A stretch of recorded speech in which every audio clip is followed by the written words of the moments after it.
Mr. K? Oh, hi guys. Are we on already? I was just basically logging myself back into StreamYard. And I hope indeed. we get started right now. We are live right now.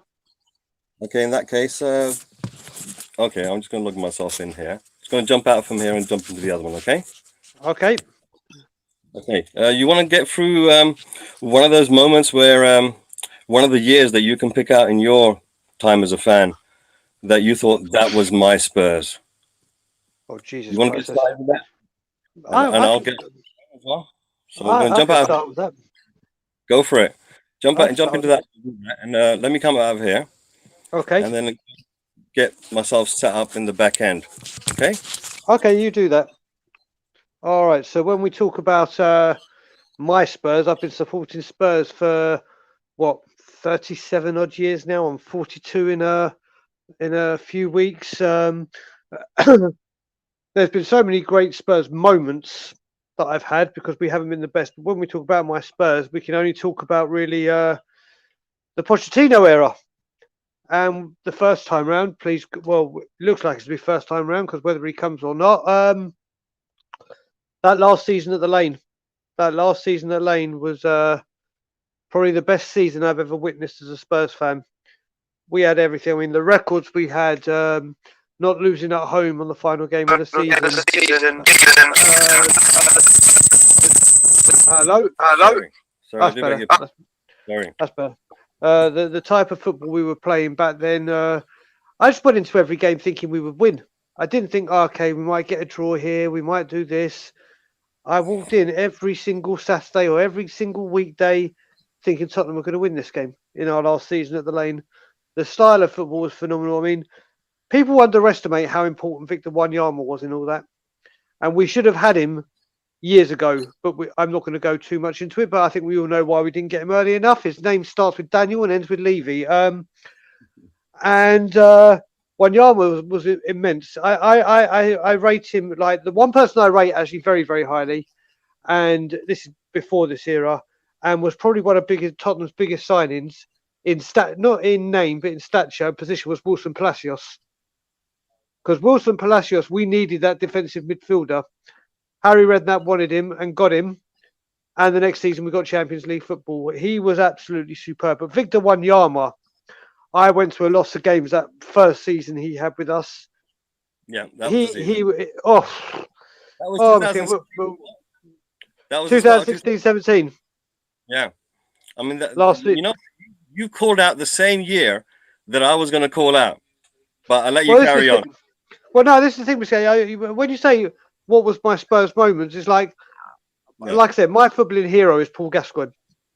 Yeah. Don't get me wrong. Every single game I went to watch Paul Gascoigne, and I saw most of them. He was the guy that as soon as he got the ball, you're on the edge of your seat, like, oh my God, thanks for that. And obviously the team weren't as good as we were in the Poch era, but Paul Gascoigne has given me my best footballing moments as a Tottenham player, and nothing will ever take that away. But when it comes to watching the team, and what it was about that as well, it was the whole thing was connected. The fans, the players, the manager, the board kind of seemed engaged, but we all know what went on there. So that was the time my club had been most united in all fronts. Everyone was doing fantastic. Everyone was singing from the same song sheet, and it's just it's just a shame and embarrassing when we look at where we are now. Really is. But let's talk about that particular year. What was inside it? For me personally, it was the fact that we didn't lose at the Lane. Yeah. Not in any competition. Yeah, I mean, I'll tell you what. So I went to the first home game of the season, and it's one of the games I was telling you about when we were speaking the other day, where through Danny Rose's dad, he got me a seat in the box. So I was sitting in the box. Ledley King came and joined us for part of the game. It was incredible. That's why I don't know. There's a picture of me floating about with Ledley. Had a great seat in the box in the East Stand. And that game, we beat Crystal Palace 1-0, and Wanyama scored the winning goal. And if you told me from that game we would have gone unbeaten at home all season, I'd have been like, you're joking. But you know, his first game of the season, team gelling. But you thought Spurs would do well, but from that game, I mean, we destroyed teams. We destroyed teams at White Hart Lane. We really, really did. I mean, it was a phenomenal thing to see. But yeah, going unbeaten the whole season at home was brilliant. And only dropping 2 points at Liverpool. That was the only draw we got. Everything else was a win. Right. So, you know, the wins aside, that was the year for me that I saw the team. The last aspect of the team that Poch inherited was Nabil Bentaleb. Yep. Okay. And he walked out the door in the January transfer window for doing that year. Yep. No, the season before he left. 2016. The February 2016 season before. Oh no, I think you're right. I think you're right. He just didn't play. I think you're right. Basically, he didn't play, and he was out the door. He was Schalke for about 15 million pounds or thereabouts. Yeah. Or euros, whichever that it was. But for me, that was, and Wanyama came in that season at the beginning, right? So that man, you know, he was basically on the midfield, and Bentaleb wasn't, and it just came down to work rate. Wanyama's just on it all the time. And, you know, you need that physical presence in the midfield, especially in the Premier League, right? So, you know, that was the year, I think, for myself, that people started to turn around to me and started giving me an ounce of respect for being a Spurs fan. Yep. I'm not joking. That was the year when my Hammers boys, all the boys I know, because all of them are Hammers or very few are Liverpool, but most of them are Hammers, and they used to kind of like, that was the year they turned around to me and started giving me a mark of respect. And it's that sense of pride for the badge. Well, I'll tell you what, that West Ham game when they were 2-1 up with like 2 minutes to go and we beat them 3-2, that would have been good for them. That would have been good for them. You know, I mean, the way we tore into the opposition, like, we didn't care if we went goal down. Who cared? Nope. We terrorized them until the end. Non-stop. It was relentless. It was relentless. And I just want to quickly go off topic and just stress the fact to show what a Mickey Mouse club we've become. We sacked our manager, as the good man Cody there will let everyone know, 44 days ago. 44 days ago. We have been told it will be sorted by the end of the season. It will be sorted 10 days after the season. Now it's going to be before the Euros. Real Madrid sacked their manager, or Zidane left on Friday. It's Tuesday and Ancelotti's left Everton to go to Real Madrid. That's how a real team operates. Yeah. A manager gets lost or leaves his job. You bring in you bring in a manager within 3-4 days. So that manager can get time to reorganize stuff. It just goes to show how pathetic this board is. Pathetic. But back onto... But, you know, in that 2016 to 2017 season that touched your heart, how was your feeling at the time for Poch? Oh, my Poch for me, still to this day, I mean, I don't want him back whilst Levy's there, and only because Levy's there. Poch for me can walk on water. He can split the Red Sea. Was that the year? Was that the year? No, it was the year before that. It was the year before that where we had the seatbelt kit with the Leicester season. You could just see, I mean, yes, we came third in a 2-horse race. Yeah. But we were genuine. It weren't just, Tottenham might have a title bid till Christmas and then it goes down. We were right there till pretty much the penultimate game of the season. Yeah. And it was like, you know what? And you just saw one of the things I loved that Poch did, and one of the first things he did when he came in, was he made sure that everyone in the training ground, when you see everyone in the morning, you shake hands. Whether it be a receptionist, whether it be the lunch people, whether it be the scientists, as soon as you go into that ground, you shake hands. Good morning, how are you? Just to build that connection and that bond. Just the simple little things that made such a difference. And then when you see it at Jose, no one's communicating, and you could just see that I love Poch for not just what he did on the pitch, but for what he did off the pitch with the club. He did something to our club. I like I said, I've been going to Spurs. My dad took me to my first game when I was 7, 8. So I've been going the best part of 30 years, just over. And I'd never seen a time where the bond was so tight. You could actually feel this was a club, this was a team all pulling in the same direction. Whereas obviously now it's a different story. But the season before was incredible. But that second season was just absolutely a joy. That to me was basically it.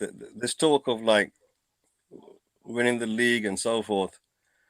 For me, it was just a case of like the 4 losses in the whole season.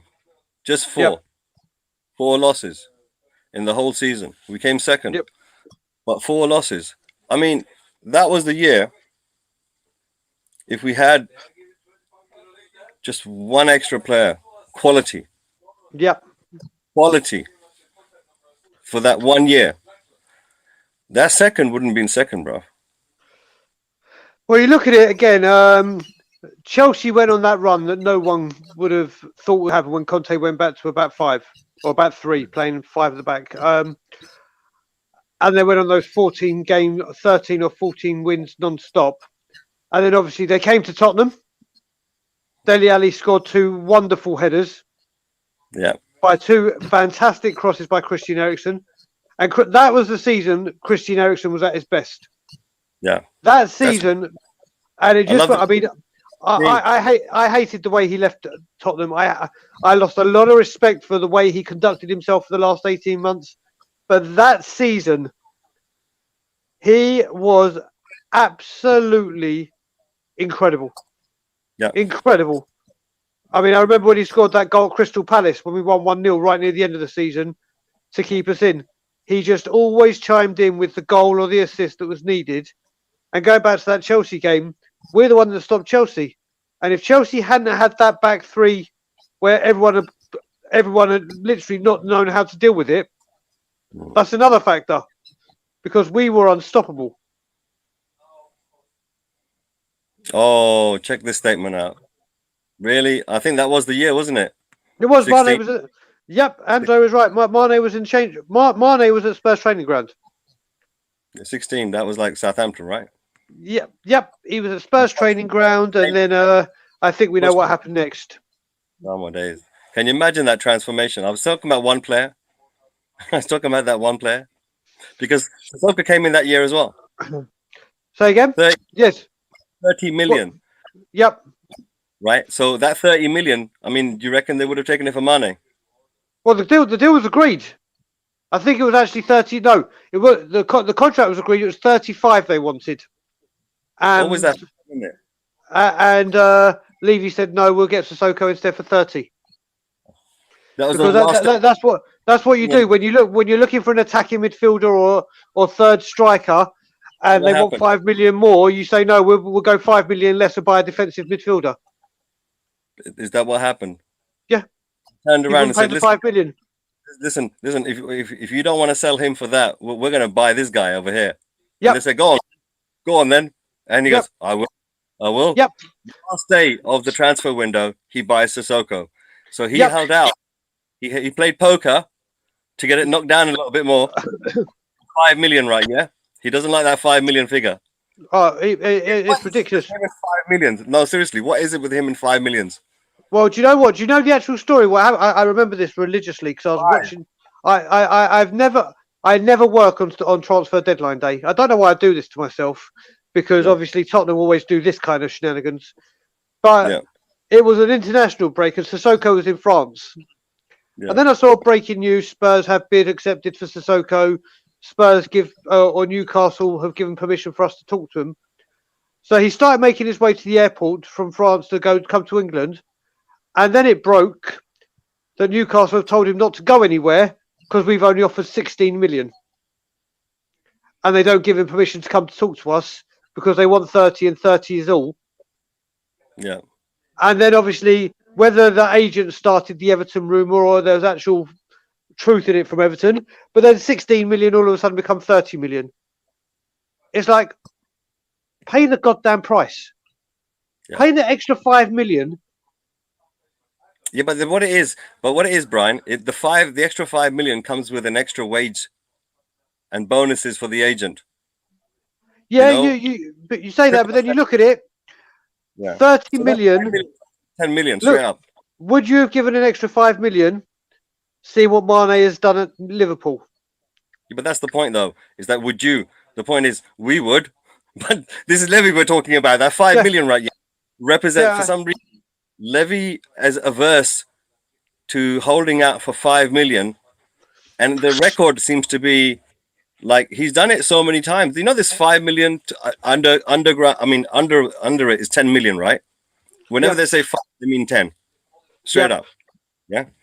But this 5 million figure seems to crop up in a number of different deals that have happened since Poch, and then look at that one, for example.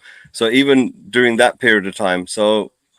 The issue of, Levy being able to work with people that tell him, no, spend that 5 million you greedy git. I can't do my job properly if you keep doing this to me. Stop using that stooge you've got over there. You call Hitchin. You call him a scout, but really he's a spy. He's spying on what I'm doing. And he's giving you alternative names that can do pretty much the same skill set. You cheapskate.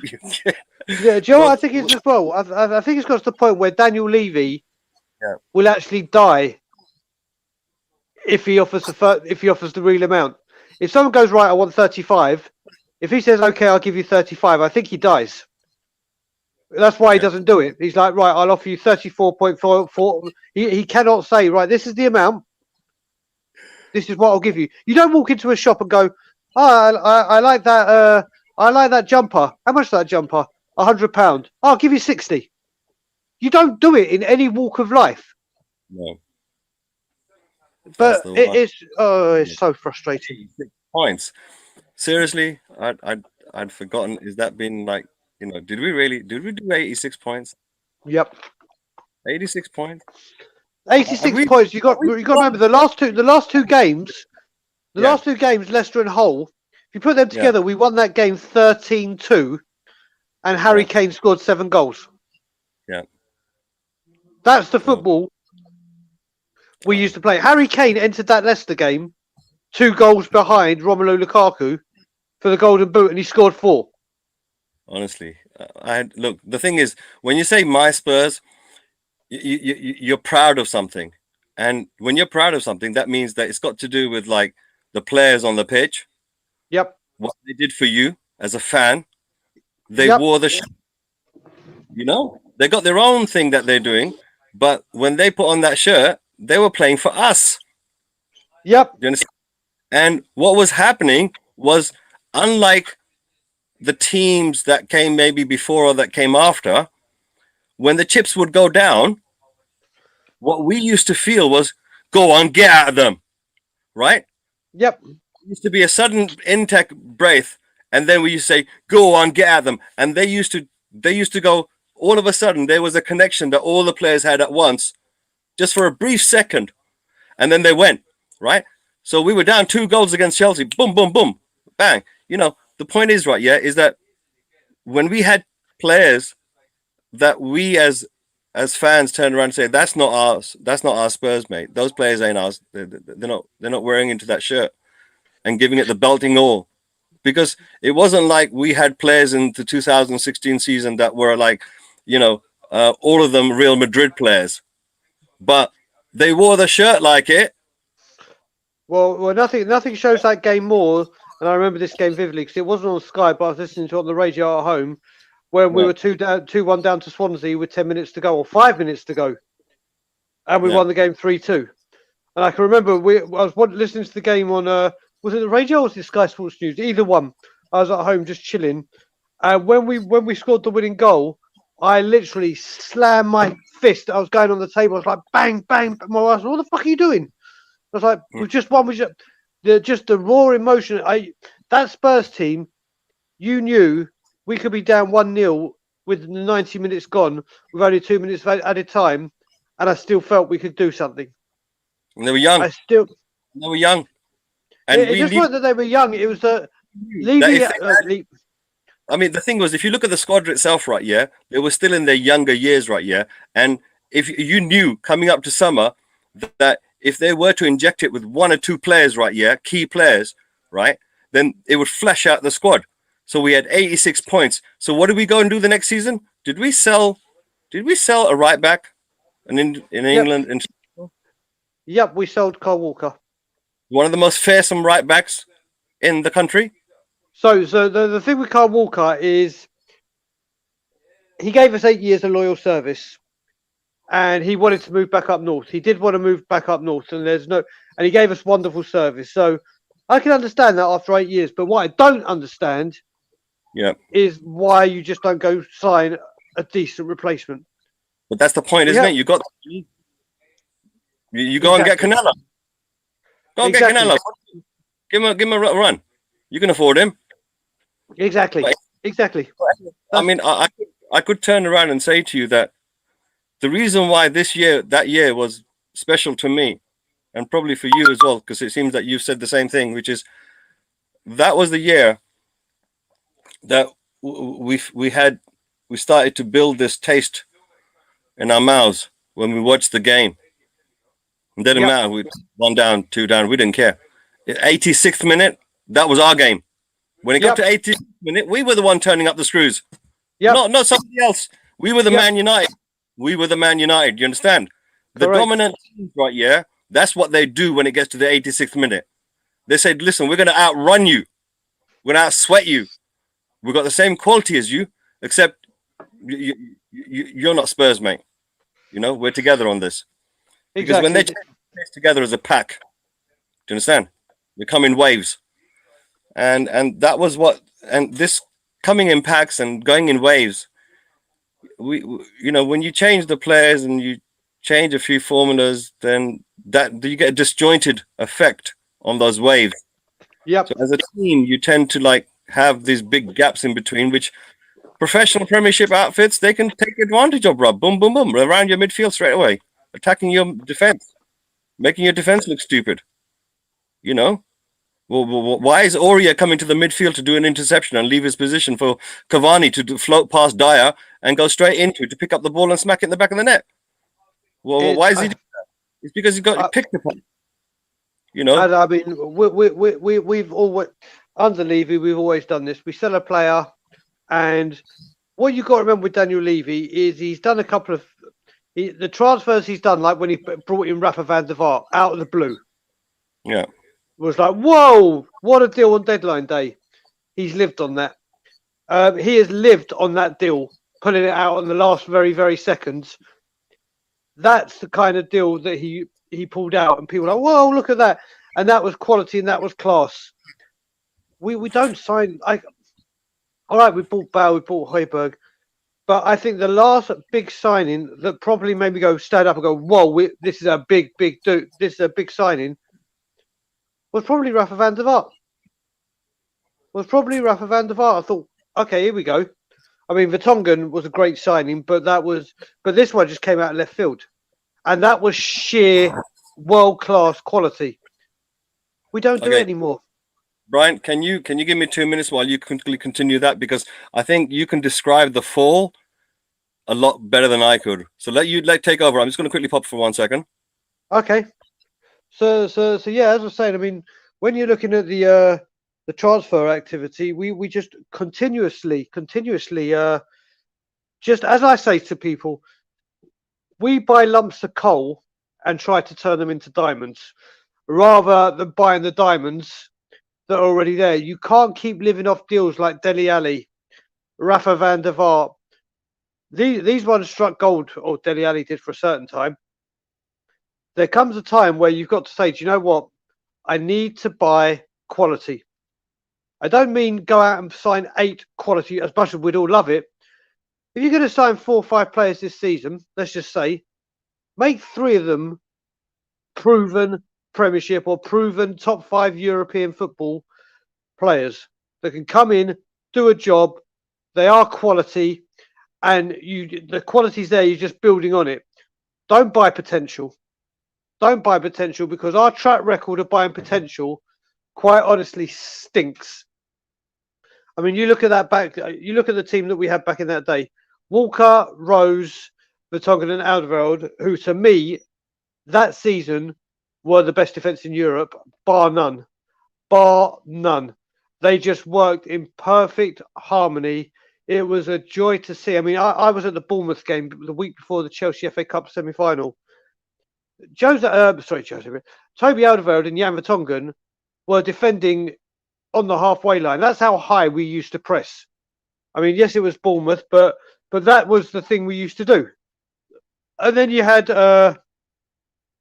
Dembele and Wanyama. Again, probably the greatest midfield partnership I've ever seen at Tottenham. All right, yes, I say Paul Gascoigne's my favourite player by a mile, but there wasn't a real partnership there with him that I can even think of. There's so many players that played against him, but that whole midfield was just about Gaza. You look at Wanyama and Dembele, and I was saying all that season, I would hate to be an opponent player running into that. To see myself running at the heart of the Tottenham midfield and see Wanyama and Dembele closing down on me, I can't think of anything that would have been more frightening. That partnership, and then that's the thing when you look at football clubs and you look at that team. Football teams are made out of partnerships. Yeah. You had the left back and right back, Walker and Rose. You had the central defence, Wanyama, Vertonghen and Alderweireld. You had the central midfield, Dembele and Wanyama.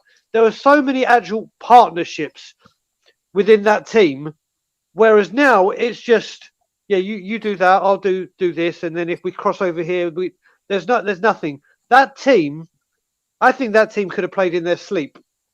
They knew what they were doing. Like they could have been doing, like Pochettino could have said, we're doing an army drill. Everyone's going to wake up after 2 hours sleep, and we're going to play a game of football, and they would have just got up and kicked ass. It looked like everybody's on the same page. They knew it. They were so well drilled. And the thing is, as well, like we were talking about the last few minutes, the fitness of that team was ridiculous. I mean, all those players. I mean, Poch even came in and said, "Listen, my pre-season is bloody tough. But you are going to thank me at the end of it." And you saw it. And I hate to bring this team up, but I hear loads of stories from Ian Wright and everything when Arsene Wenger came in. When Arsene Wenger first came to Arsenal, he changed the science, he changed the diet, he changed everything. Like you can't have ketchup, you can't have salt on your food, you can't have this, you can't have that.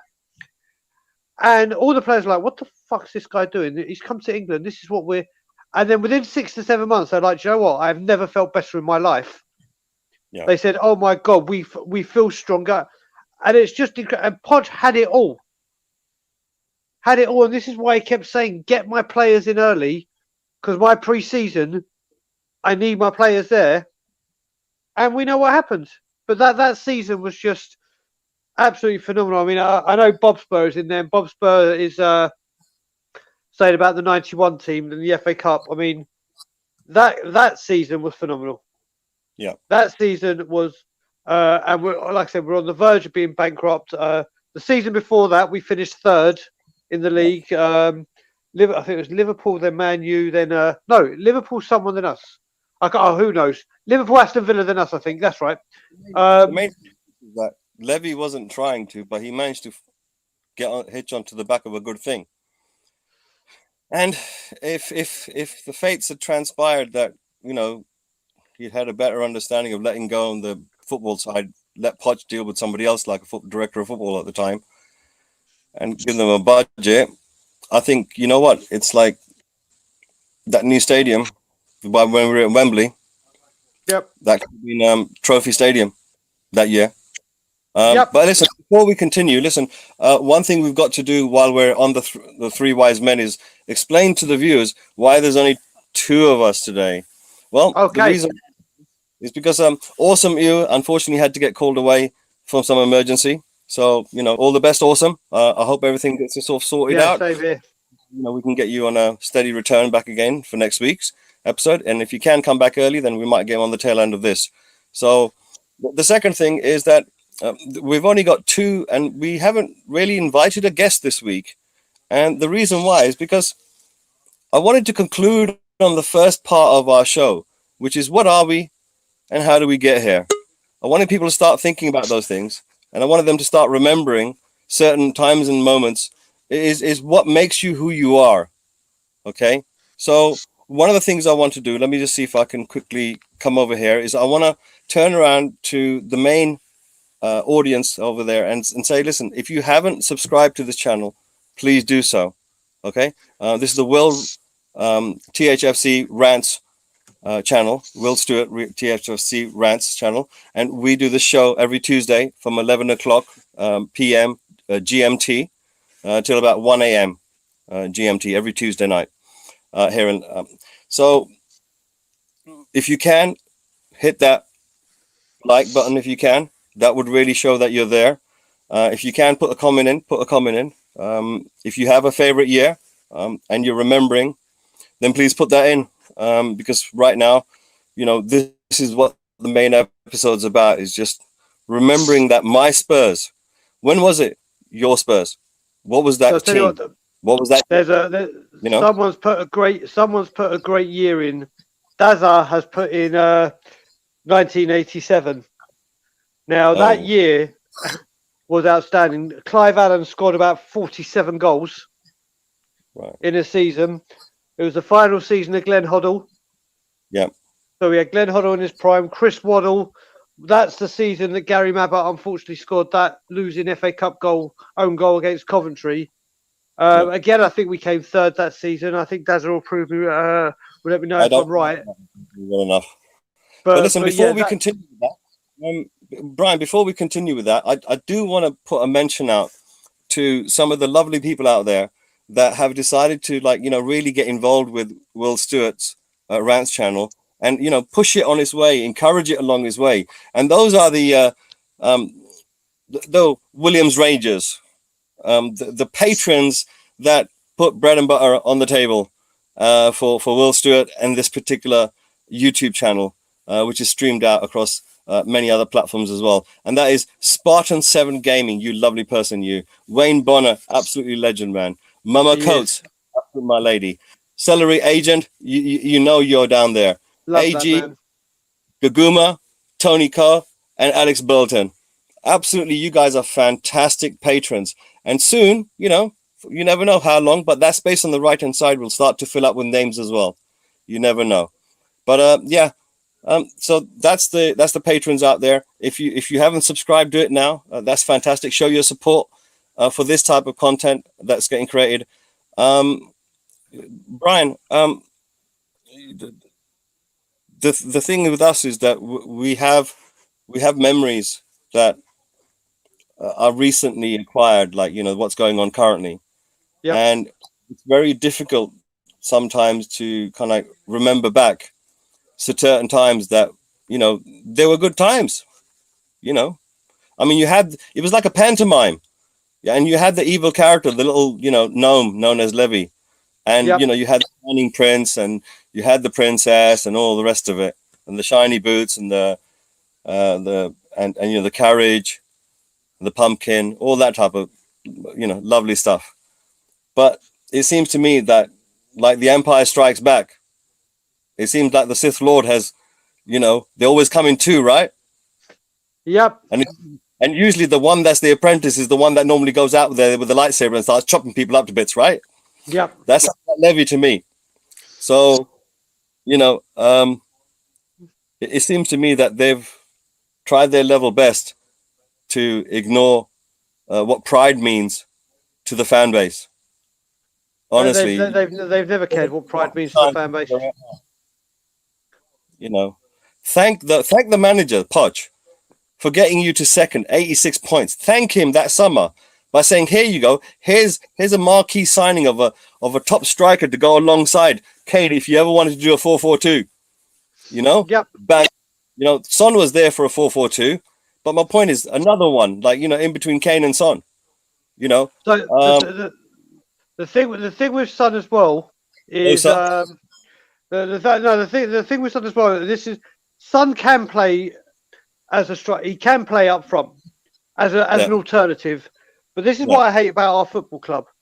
When Kane gets injured, they just say, "Oh, just put Son up top." But then what you're doing is Heung-min Son is one of the best players in the world and playing in his position. So you've lost your number one player and number one striker in the world. So you're weakened. But what you're going to do is then Ryan, is I've just totally forgotten. I've got the Yid kid in the waiting lobby. Bring the man in. Bring the man in. Listen, I'm gonna unfortunately I'm gonna copy that to Thingamajig, come out of there and put it into the chat again because I've accidentally left him in there too long. Poor lad. All right, so the Yid kid, jump on any one of those links there.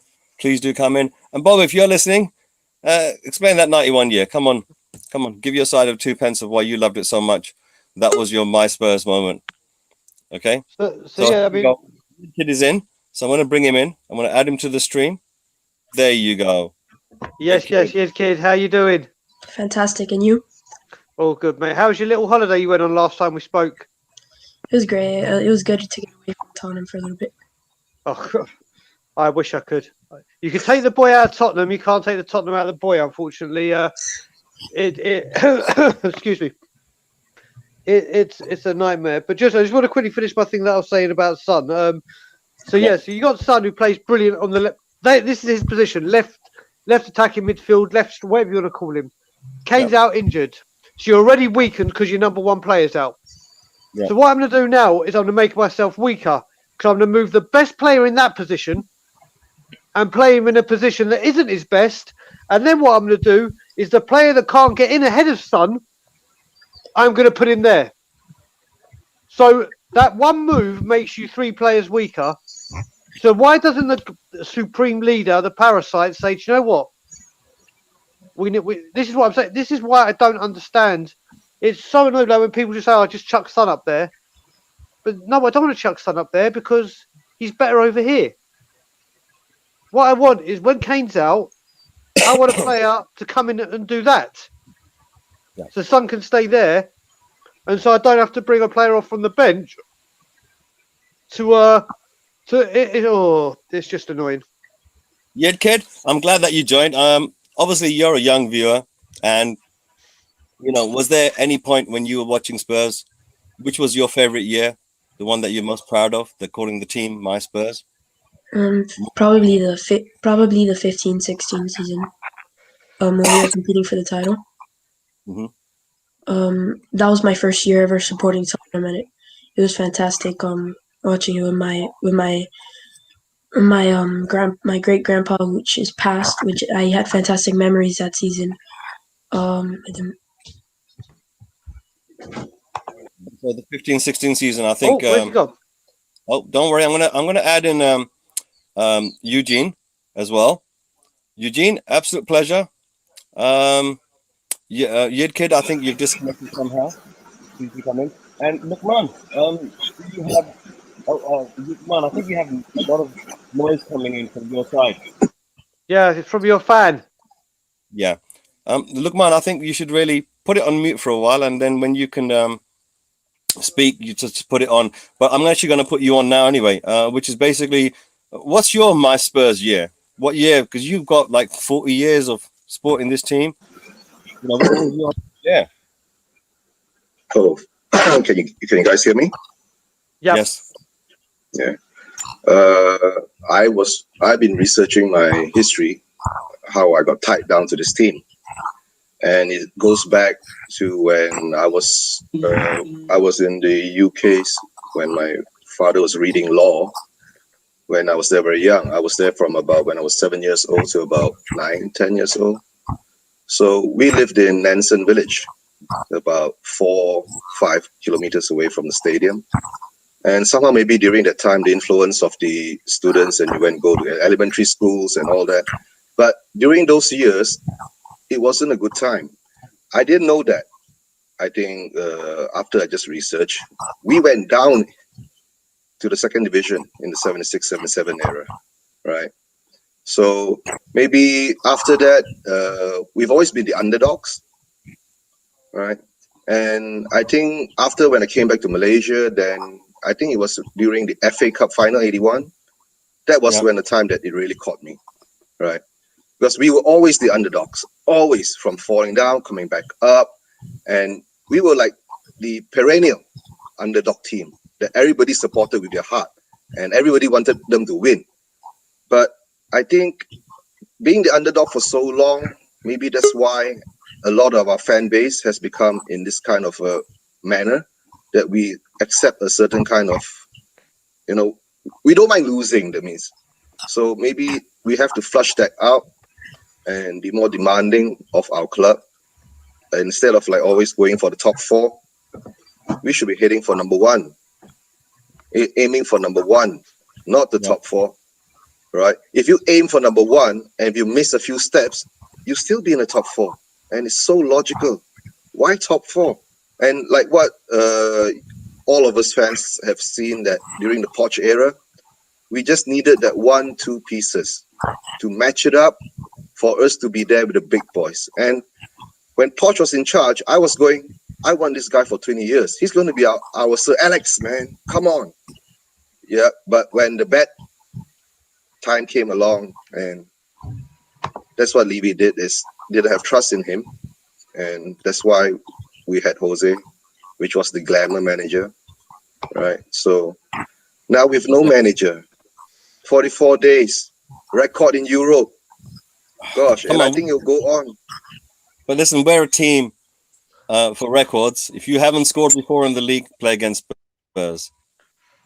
You haven't scored in your whole life. Brentford is coming up. Do you know what as well? It's funny that you mentioned it, Lukman, because someone mentioned it in the comments about the back-to-back FA Cup games, the 81 and 82. Now, I've watched the 81 FA Cup final replay over and over and over and over again. It's literally been. My dad told me as well. I was what, 2? 79. So I was 1 and a bit. I was 2 in June. So my dad even tells this story. He goes, Brian, it's the fastest I've ever drunk a bottle of whiskey in my entire life. Like, he pounded a bottle of whiskey with his mate. And you look at the Ricky Villiers goal, which just embodies. I mean, the whole story of Ricky Villiers getting substituted in the first game, and he was really upset. And then he scored the first goal after Ozzy Ardelius dribbled past about 6 players. Then obviously Man City scored an incredible volley. There's no doubt they scored one of the best FA Cup goals I've ever seen. But then Glenn Hoddle started to dictate the game, and then obviously that goal, the game will always be remembered for one goal. Glory night. And then we went on and did it again. I mean, those times, it's like, could it be magic? It's like, literally, it's like, it was just incredible. It was just a joy to see. And we were known as the Cup team. And this is the thing, all right, I used to hate that title. We're a Cup team. But we were winning these Cups. It was like, if you drew Tottenham Hotspur in the Cup, people were like, oh, shit. Here we go. We've got Tottenham Hotspur. These teams, we put the fear. These teams, you had people like Graham Roberts, Tony Galvin, Steve Archibald, Garth Crooks, people that would give blood, sweat, and tears for the shirt. That would literally, I mean, Graham Roberts said it first. Well, I know he famously quotes it. I don't know if he came up with the quote where he said, it's not about the name on the back, it's about the crest on the front. Yeah. There's a huge echo. Okay. Can you hear an echo from me? Yeah. Just a little. All right. Let me sign out. Let's come back in. I'll tell you what. Lukman, can you just press put mute for 1 second? Okay. And Yid Kid, can you put mute on for a second? Okay. Okay. Now you speak, Brian. I want to put mute as well. Okay, no, what you don't need to, Mr. K. When it was just you and me, it's fine. I don't know why that's happened. But yeah, it's like you look at those teams and you look at the stuff they did, and it's like I want it back. I want it back for good. It's just I can't see it happening. I can't see it happening. There's just so many good teams, and it's lovely to have these conversations, and it's a little bit of a break from what we're currently going through. But when you start talking about this, it just makes you realise just how shit we are. Yeah. But you know, the way I look at it is that we're in the middle of a fall. right? And for me personally, it's a case of like my happiest moment was the last time just before the fall started. I think Podge came along and kind of like managed to get a tune out of something going there. And basically his expectations and demands for the type of players he wanted wasn't expensive in any way. I've got somebody else that's come along. I've got Jamie Pretty, who's awake at this time of day, and it must be very early in the morning. Welcome, Jamie. Welcome. Yeah. It's Jamie. it's not quite Hi, Jamie. 7 a.m. You can see the old Manila there. Hi. Wow, it looks beautiful. Evening, gentlemen. I know that Tottenham go awake it anywhere. What's up, Jason? All right, mate. How's it going? All good, brother. My favourite Tottenham era is 1991. Yeah. That's Gaza time. Yep. I'll be honest though. My favourite player. Who's that echo? It's horrendous. Yeah, Okay, I don't know who it is. Everyone put yourself on mute apart from Jason. It's not me because I'm you. Okay. Okay. Mute yourself. Yeah. My favourite player was, I actually like Paul Stewart. I think he wasn't played as much as his skill said he should have been. I thought he was a brilliant player. And I loved Pat Vandenau just for the fact that like someone was going to get terminated if they messed with Gaza. he was the hard man. I loved him, my club, but that's just me. He had balls of steel, that guy. He was a psychopath. Oh yeah, well that was his nickname, Psycho. Loved him. Basically, look, I think Jason. What I'm going to do is I'm going to ask Jamie to unmute himself and just give us his year. Yeah. Jamie, go for it. Okay, there's been a couple, but I would have to say I always like that. No, I can't do that, man. Everyone talk. Or one at a time. No. Yid kid. Hello, testing. Right, you're not muted, so mute yourself.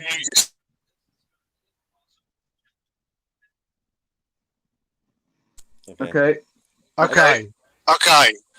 Echo's gone. Okay, Jamie, try it. Listen, I'm going to bring Bob Spur in. Bring him in as well. I think he's been waiting. There you go. Bob Spur, you're in the house. You're in the house. Guys, echoes everywhere there. Guys, could everyone else just put your microphone on, everyone, apart from Brian and myself? Right? I've turned my YouTube off, so I should... Okay, just put yourself on mute for the time being, because there's a lot of us in here. I'll administrate this. Listen, everyone, apart from Brian and myself, everyone put yourself on mute. Bob, unmute yourself and give us a year. What's your year, mate? 91. Oh. And there was Good on you, still Bob. an echo. There's still an echo. Okay, wait one sec. What I will say. Will, I know Will's in the background. Yeah. And Will is the technological, what a gifted one. We need to get some kind of assistance. Well, I can tell you right now that I think, Jason, why don't you log yourself out and then come back in again? Try that one first. There you go. It was happening before I got it. Oh, it was there. Okay, it was there. Yeah, before. Mr. K, you may need to jump out and jump back in. All right, cool, done. What's up, Will? Not much. How you guys doing? I'm doing fine. Yay. There we go. Okay. There It was- It was Mr. K. Mr. K. You need And to it's back. completely leave the studio and come back in. So I'm going to kick you, and then you can just join back in the same way you did. All right? Brilliant, go for it. I can't kick you. You got to actually leave. So because So, that's Jay, what it is right there. You see, look, Will. Will, you come in and within 5 seconds you sort it out. It's like you know your stuff. Everyone can unmute now, by the way. Yeah, I've got to say, when, I've Bob's unmuted. obviously going to speak in a Okay, minute. make sure about you that. actually leave the studio, not just sit in the back. You got to actually pull yourself out all the way. So close out your Safari window or your Chrome window, whichever phone you use, Yeah, and shut your browser then down. just restart it. Should be fine. There you go. All right, Am gents. I echoing? Thanks, Yeah. Will. Thank you. Yeah, We're all good now. You can all unmute. There's no. There's only one of us, Okay. which is always Yeah. good. Yeah, so Jay, Okay, what Bobby. you're saying as well with the 91 team, and Yeah. I'm going to get Bob to speak after because Bob knows his stuff, and we spoke about this. That year obviously was the year where Tottenham may not have still been in business, but I remember this Oh yes. like yesterday. That FA Cup run was basically the Gazza FA Cup. He set up Paul Stewart against Blackpool. Yep. Yep. He scored 2 and made 2 against Oxford and was at my synagogue that morning. Yeah. He was then against Portsmouth. I even remember the commentary against Portsmouth with John Watson when he was like, "It's brilliant. It's absolutely brilliant." When Gazza scored, when he scored that second goal, then he made the mistake against Notts County, but then Notts scored the winner. County. With a little elbow. Then he destroyed Arsenal in 10 minutes. I've never seen a player destroy a team in 10 minutes the way he did. And then, unfortunately, obviously, he had a big part to play in the final, but not the part we were all hoping for. But that was, I've never seen a player single-handedly get a team to a final before in the way that he'd done it. Yep. Oh yeah, no, it's like that cemented him as one of the greats for me. Like on pure footballing ability. Oh, Yeah. I don't know that I've visually seen that. And the echo's Live. back. Yeah, the echo's back. Mr. K. Oh, here's Will. Look at that. That is great He's on customer support. That is great customer support. It's gone now. It's gone now. Yeah, I Yeah. muted him. Mr. K, you may need if there's another YouTube window or something in your background, and or grab a pair of headphones. It may just be the simple fact that there's a lot of folks. I think it's in the stream headphones, now. isn't it, Will? Yeah, I think it's probably headphones more than anything. Yeah. If you got a pair of headphones that you can plug in, or a pair of ear pods or something like that, that should help. And or turn the volume down on your phone very low, and you should be fine. But yeah. All right, quick non-footballing related straw poll. Oh, mate, sorry, you got something to say? Give her. You had your hand up. What was that? Go on. No. It's purely that I sort of got cut off because just as I was about to share my year, we had all the echo situation, and then Will came in with his tech teams. Go ahead, Yeah, Jamie. go for it, mate. Go I mean, for it. I'll share after you've shared your non-football bit. But you kid, yeah, pin back your Legos. You need to listen to all these guys, get some history in you, because this will be good to know, good to remember, and good to carry your support forward. You know, and you do your grandfather proud. Oh, for sure. No, forget my poll, man. You get on with your Tottenham. Go. It's more important. Jay, was your poll is leave your twats? Because I'll put both hands up. No, it's actually not. It's completely not football related. Oh, yes, that's right. It's about how much of a procrastinator I am, but that's a different time. Carry on, gentlemen. Okay. Well, with my year, it's more nostalgia than the quality of the team. I mean, it's the sort of 81, 82, the 2 FA Cup years, Man City and QPR, Keith Birkinshaw, you know, Ozzy's song and whatnot, because it was just the time that really solidified my my heart for the team. I thought Keith Birkinshaw was some kind of football wizard, and the team just had so much energy and so much, just so much character. Even stupid things like Chaz and Dave. I mean, it was just that it was just Chaz and Dave are not stupid. Chaz and Dave are class. Were yeah. Only Dave's still alive, but no, it was just the time that crystallized. Not, I mean, I was born into a Spurs family, but this was rubber stamp in my heart, and I always hark back to it as the time that I was bleeding Tottenham, not just supporting Tottenham. And you know, you had Crooks, you had Archibald, you had Diaz, you had Villa. You know, people now that are legends coming back to and still involved in the club. Hod was God. Who was our keeper then? Alex. Oh fuck! It was Alex. Is it something like Mia Aleksevic or some guy with a Eastern European name? I can see his face. Yeah, he was quite good. He was quite good, but sorry, respect the fact that I've just woken up. It's 7 a.m. now, and I've only just literally woken up. I'd be upstairs, but the wife's still sleeping. So, yeah, no, but that, and then it sort of came to 84, the UEFA against Anderlecht, and then we sort of tailed off for a couple of years before coming back for 87, 91, etc. But 81, 82, I mean, every Christmas I was listening to Chaz and Dave's Jamboree albums, Mrs. Mills, you know, ding, ding, ding, ding, ding, ding, ding, ding, ding, you know, so, but no, it's, for me, it wasn't, like I say, are on their way to Wembley. Win the cup for Tottenham. Yeah. Yeah, no, 81, 82, those two FA Cup years, it just crystallized why I was in a Spurs family, why I was a Spurs fan. So it may not have been the most skillful team, but it was the time that just said to my heart, this is who you are for life.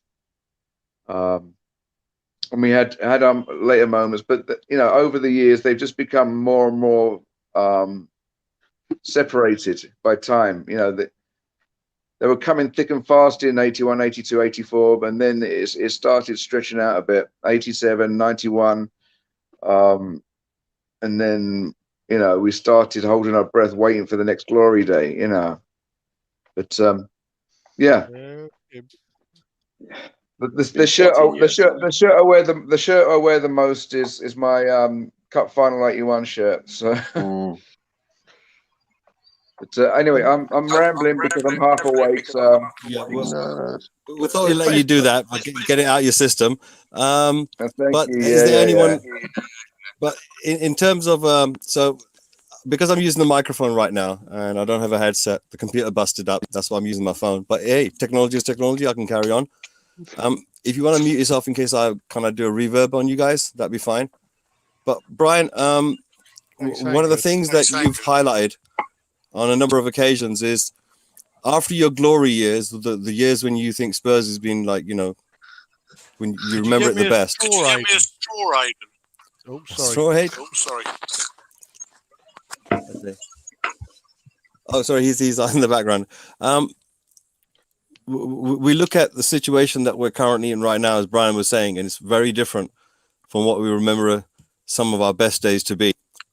What would change in order for us to have something resembling my Spurs, even with that little gnome running around inside the club? I mean, you know, what would you say, guys? Before we start questions, what we need to do we need to do one thing first. Now, let me entertain you, because someone's going to tell you a story right now about how deep is their love, and it's going to be Bob Spur talking about the 91 team, because Bob Spur needs to do his. Because when Bob talks about 91, it's like Jason's already mentioned it now. Bob and I get on. I mean, we've met via YouTube. Bob is now like one of my closest and best friends. I love this dude, and I speak to him like pretty much every single day. And a majority of our talks, whenever we talk to Spurs, we always come back to 91. It's a season we talk about in so much detail. So Bob, let's have your 91 rendition. I'm just wondering what happened to your voice there, mate. That was a bit scary. I don't know. You went all Levy-esque there. Yeah, 91 guys. Bloody hell. Yeah, I know. Anything, anyone but Levy's, Brian. 91. I mean, it all started for me. You know, likewise, Jace. I think it was yourself. I mentioned Paul Stewart. He's my favourite player. I mean, the third round he played Blackpool, didn't we? And he scored against Blackpool. His old team. His old team. And then the next memory is the quarterfinals. You know, Notts County, Harding and Gaza and the own goal and going 1-0 down and everything else. But for me, it's the semi-final and the final made that year for me. Semi-final purely because the Gunners, the scum, were going so well in the league. I think they only lost one game all season. That was at Chelsea. They had a bit of a fracas with Chelsea, and they were going to win the league. You know, they're going for the double, and to stop them in their tracks. You know, coupled with that goal, and then that little flick to put Paul Allen through to cross it into Gary Lineker to get his toe on to make it 2-0. You know what, Bob, as well? Sorry, it wasn't even just that flick. It's the turn he made on Mickey Thomas to go back. That's when you look at that goal, that little flick, and the commentator even says it. I think it's Barry Davies that says it's that flick right there. But if you look, he does that 1-2 and he runs that way, but then he comes back this way. And Mickey Thomas is just like, where the fuck is he? Before he knows it, so go on, carry on. It's that was it. And it just made, you know, for me, it just relit my fire for seeing Spurs bringing it back really, and bring a bit of hope to what was. I mean, let's be honest, we were shit in the league that season. We were. You can't see it, but I've got a grin on my face. I really am smiling. and then for Stewart to, you know, going from scoring in the third round then to scoring that equaliser in the second half against Forest in the final, and then Gaza, you know, it was prominent for him. I remember Roger Milford became the oldest ever referee to referee a cup final that day. It was, I think it was 40 odd. And he's from Bristol, wasn't he? With curly hair and everything else. And he was asked, I think, about a week or so after the cup final, they did a special interview because obviously it went down in history, and said, is there any decision that you've made on the pitch that you wish you hadn't, you could change? And he said, I wished I'd sent Gaza off when he did that. Remember that chest freak, foul he did first of all, before he went into Gary Charles. He goes, I wish I'd sent him off then, because if I had sent him off, he wouldn't have been on the pitch to basically kind of hinder his career. That kind of hindered his career. I'd say it was probably the start to his downfall. You know, getting injured and going off. Obviously, we had to sell him to Lazio at a lesser price, but all that has always been prominent with me. I can name you the first 11 for that cup final. You know, Howard, Sedley, Torsvet, the Viking, everyone else. Eric the Viking. Yeah, Eric the Viking. He had massive hands, man. Oh, mate. He was the only keeper huge hands. I think only Pat Jennings was the one who could actually catch a ball with one hand. And Eric used to do it. And then Gary Mabbott, obviously, I wished in a way Des Walker hadn't got in the way, because he would have got the goal. He was right behind him, wasn't he? And that would have just made up for the 87 own goal. So, for me, we weren't successful. Of course, we won the FA Cup. It was the last time we won it, and we became record holders as well. You know, we went down in history. For me, that was my Spurs. That was one of my first memories, obviously. I supported them since 87, but 91 was the time, and obviously financially it was a massive impact for us as well. There wouldn't have been Tottenham today if we hadn't won that FA Cup and put us on the map. So for me, 91, guys. That was my Spurs, though. It wasn't, like you said, it wasn't that we were doing great in the league. No. But the thing with that team, and the thing that I always felt, not always, most of the time with a decent Tottenham side, was on our day, we could turn anyone over. Yeah, that's it. But on our day. That's why we made such a good cup team. Do you know what I mean? Yeah. But do you know what makes me laugh about that as well, Jason? When you look at that and when you talk about my Spurs, I mean, when I say my Spurs, I said the Poch era, but only because I'd never seen the club so connected, never seen the club so organised. I mean, that Gaza will always go down as my favourite time as a Spurs fan. But I want to bring it back to Paul Gascoigne, because if you look at it, I'm going to talk about the Paul Gascoigne transfer now. Paul Gascoigne when we went for him, Newcastle was selling him. Man, you were after him. There's a big talk and big thing about him. And but the fee, it's gonna sound like, for people like the Yid kid, it's gonna sound like what the amount I'm gonna say. The price was £2 million.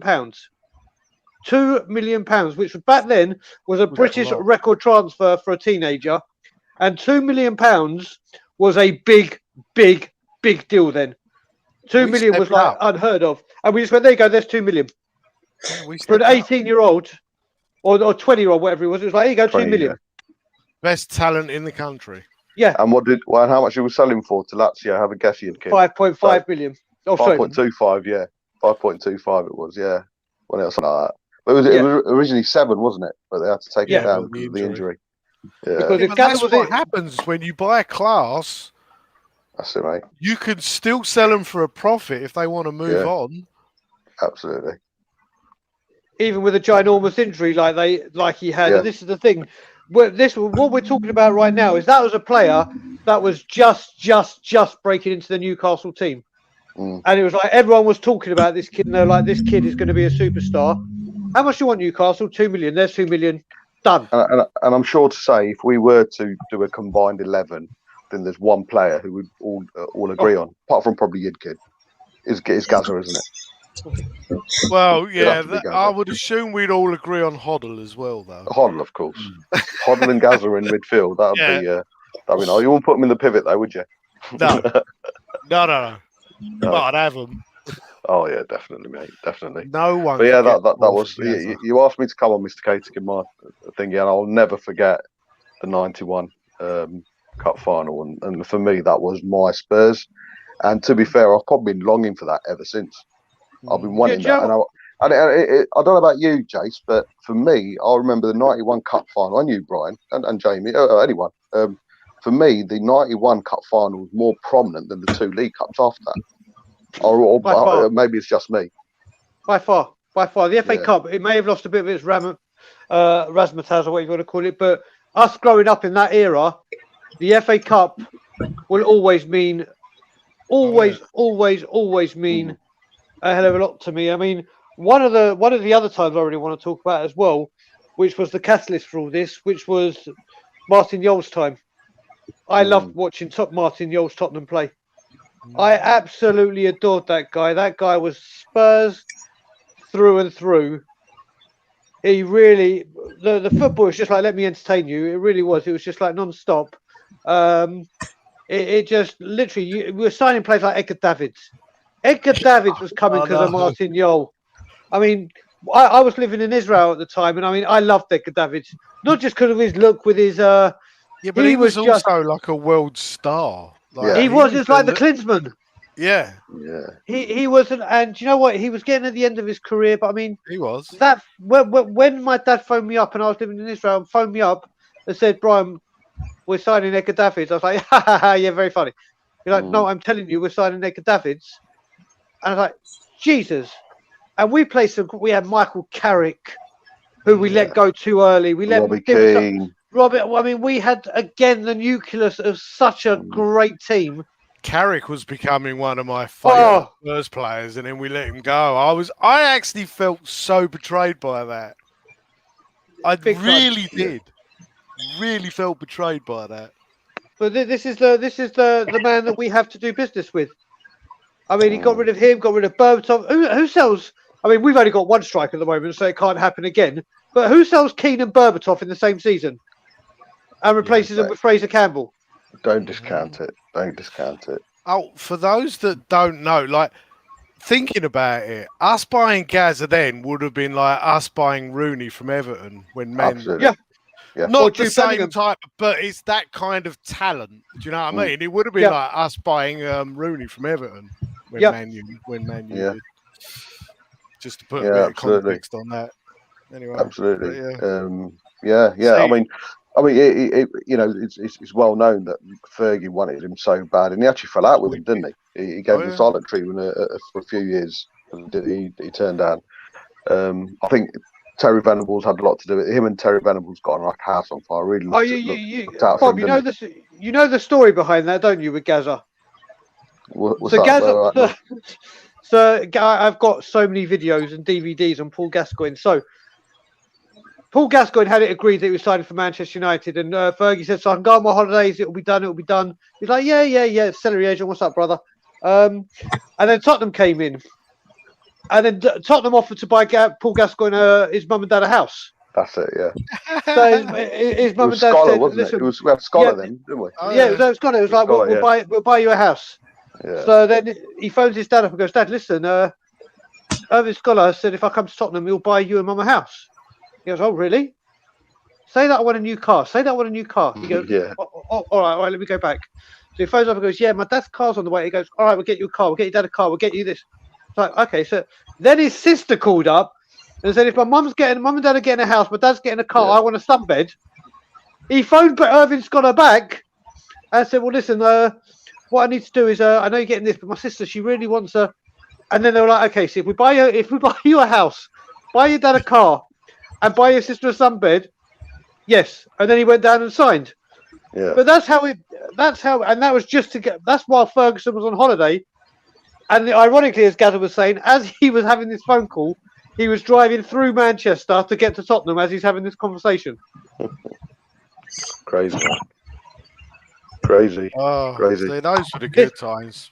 They were the good old days, you know. And like we keep on saying, we were shit in the league. We were so crap in the league, weren't we? See, but then you get the following year, though, Bob. Like, I remember going to Wembley and losing to Arsenal. Yeah. Like, I was there for that game. The Tony Adams goal. Tony Adams, yeah. Don't, dude. I wanted to murder people. And then a couple of years later, we had the semi-final. Don't get any ideas from these guys. Yeah, I know. A couple of years later, we had Forest again in the semi-finals. Ron Blow Cup with the bomb scare, didn't we? Yeah. And we had the bomb scare. So we've seen some bad times as well, you kid. It wasn't all great joys. I mean, Roy Keane scoring a header in extra time. Be worse than now. The match was on till about 11 o'clock at night. No, we're talking about things a little bit more rough and ready than the current form. We're talking about things off the pitch, not just on the pitch. No. So, yeah, I know what you mean. No, times were different, but it was I was going a lot more regularly as well, but like I just felt so connected to that club at that point. Yeah. I mean, I don't have to spend 200 quid a trip. You know, I'll take Bob Spur Jr., 6-year-old from Nottingham now. Costs me on average per game about 250, 300 quid. You know, when you 6-year-old says, "Dad, I can have a hot dog," and my voice is saying yes, but my mind's saying, "You fucking dickhead! I'm going to be spending 8 quid on a fucking hot dog." I remember buying the old carpet burgers from the burger store outside of White Hart Lane. I used to love that by the Paxton. That's it, by Paxton, yeah. Proper juicy. They're always juicy, all raw. They were always even look at it, but they're always nice though. You know, I always said as a kid as well. Do you know what? The best business idea is just to open a fish and chip shop or like Chick King near a Premier League or any football ground.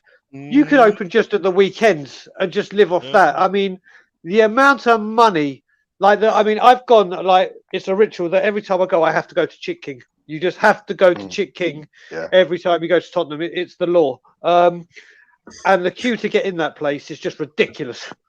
And the thing is, mugs like me stay there and queue. Unfortunately, Chick King's land's owned by Levy now, isn't it? So moving on. You've ruined it for him, Bob. I know. Those guys I love. Those guys I love. The guys at Chicken are incredible.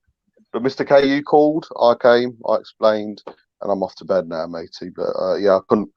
You know, you mentioned 91. Not come on.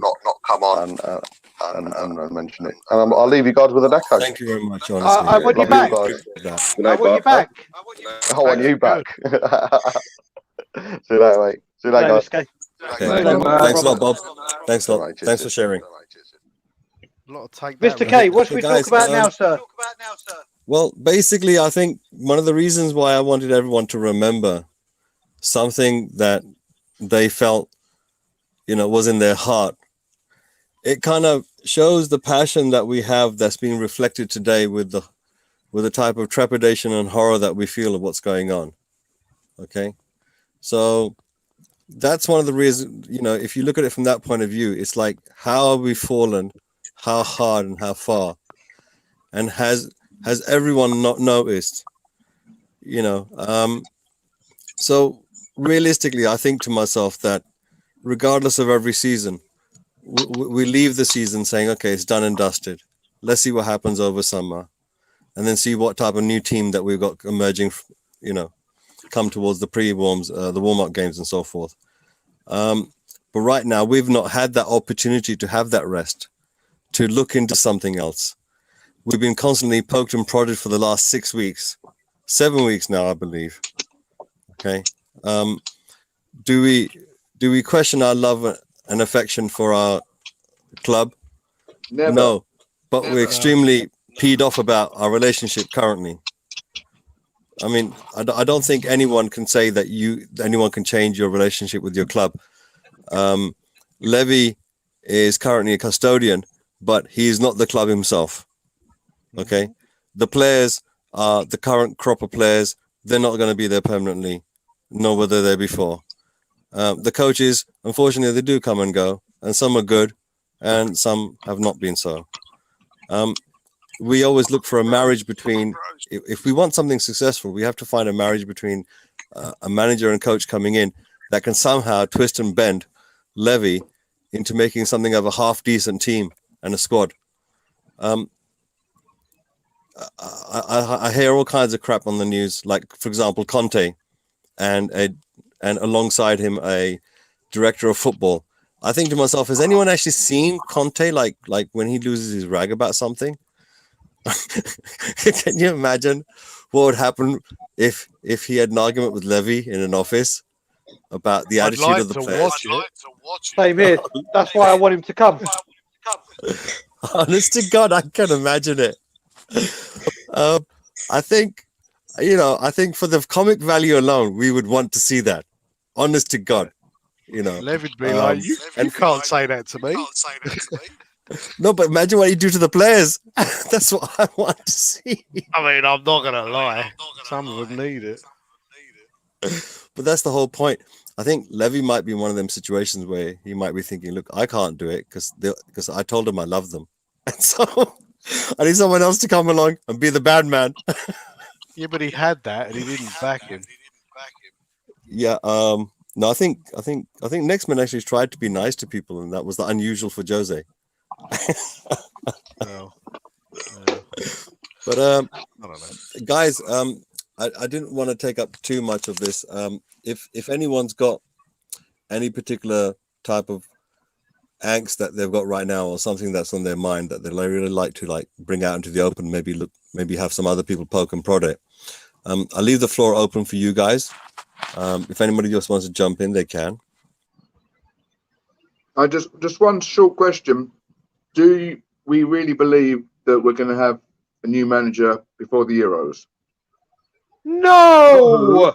But do you think they're going to? Because I also watched Chris Cowling's broadcast last night when he was talking to Fabrizio, and Fabrizio was convinced that we was going to have a new manager before the Euros. Do you think that's a load of twaddle? I've always, despite how I may come across, I am an optimist. And I honestly think we'll have a manager before the Euros. I want to believe we will. That's what's giving me a heart attack. It's like been Because holding if my we breath. don't, that's a disaster. Okay, so I'll put it another way. We may have a manager. It just won't be Poch, Ten Hag, or Conte. Oh, But at least it will give us a stepping stone to move in a direction, even if it's not the right direction initially. Listen, I don't care who the manager is, as long as we actually have some patterns of play. Unlike last season, where we didn't seem to have any patterns of play. Like, I'm sorry. You say what you like about Mourinho, man. Like, our patterns, just, Well, we've got a candidate here. We've got Yidkid. We can go in. Plenty of time for tenure. He's got passion. Right. And Levy will be able to speak to him without being scared. And then we can feed your kid with all the good ideas, and he can take us on to glory. Well, your kid, please make me your assistant. I won't get involved with coaching. I'll deal directly with Levy for you. I'll be your director of football. I won't get involved with any footballing thing. Just let me talk to Levy, okay? In this new setup. We'll get Mr. K to lock Levy in a room every time there's a decision being made. How do you feel about that? Your kid, Tottenham manager. I don't think it's gonna happen before the Euros. We've been saying it for so long. What, it's you gonna being happen. manager? Oh, me. Oh no. I'd rather be a player. Mm. Wouldn't Okay, have to well, deal. yeah. Be a player. Wouldn't Focus on management afterwards. wouldn't want to have to deal with that bald guy. Mm. I'll be back in What do you mean 1 that bald guy? Half the guys in this room are bald. Why? But Mr. K, can you just go back to Shelfside's Spurs' comments, Johnny Einstein's? Bang on the money. This is what happens. Oh. Look how this is draining. Like the contract season tickets renewals are due in by Thursday.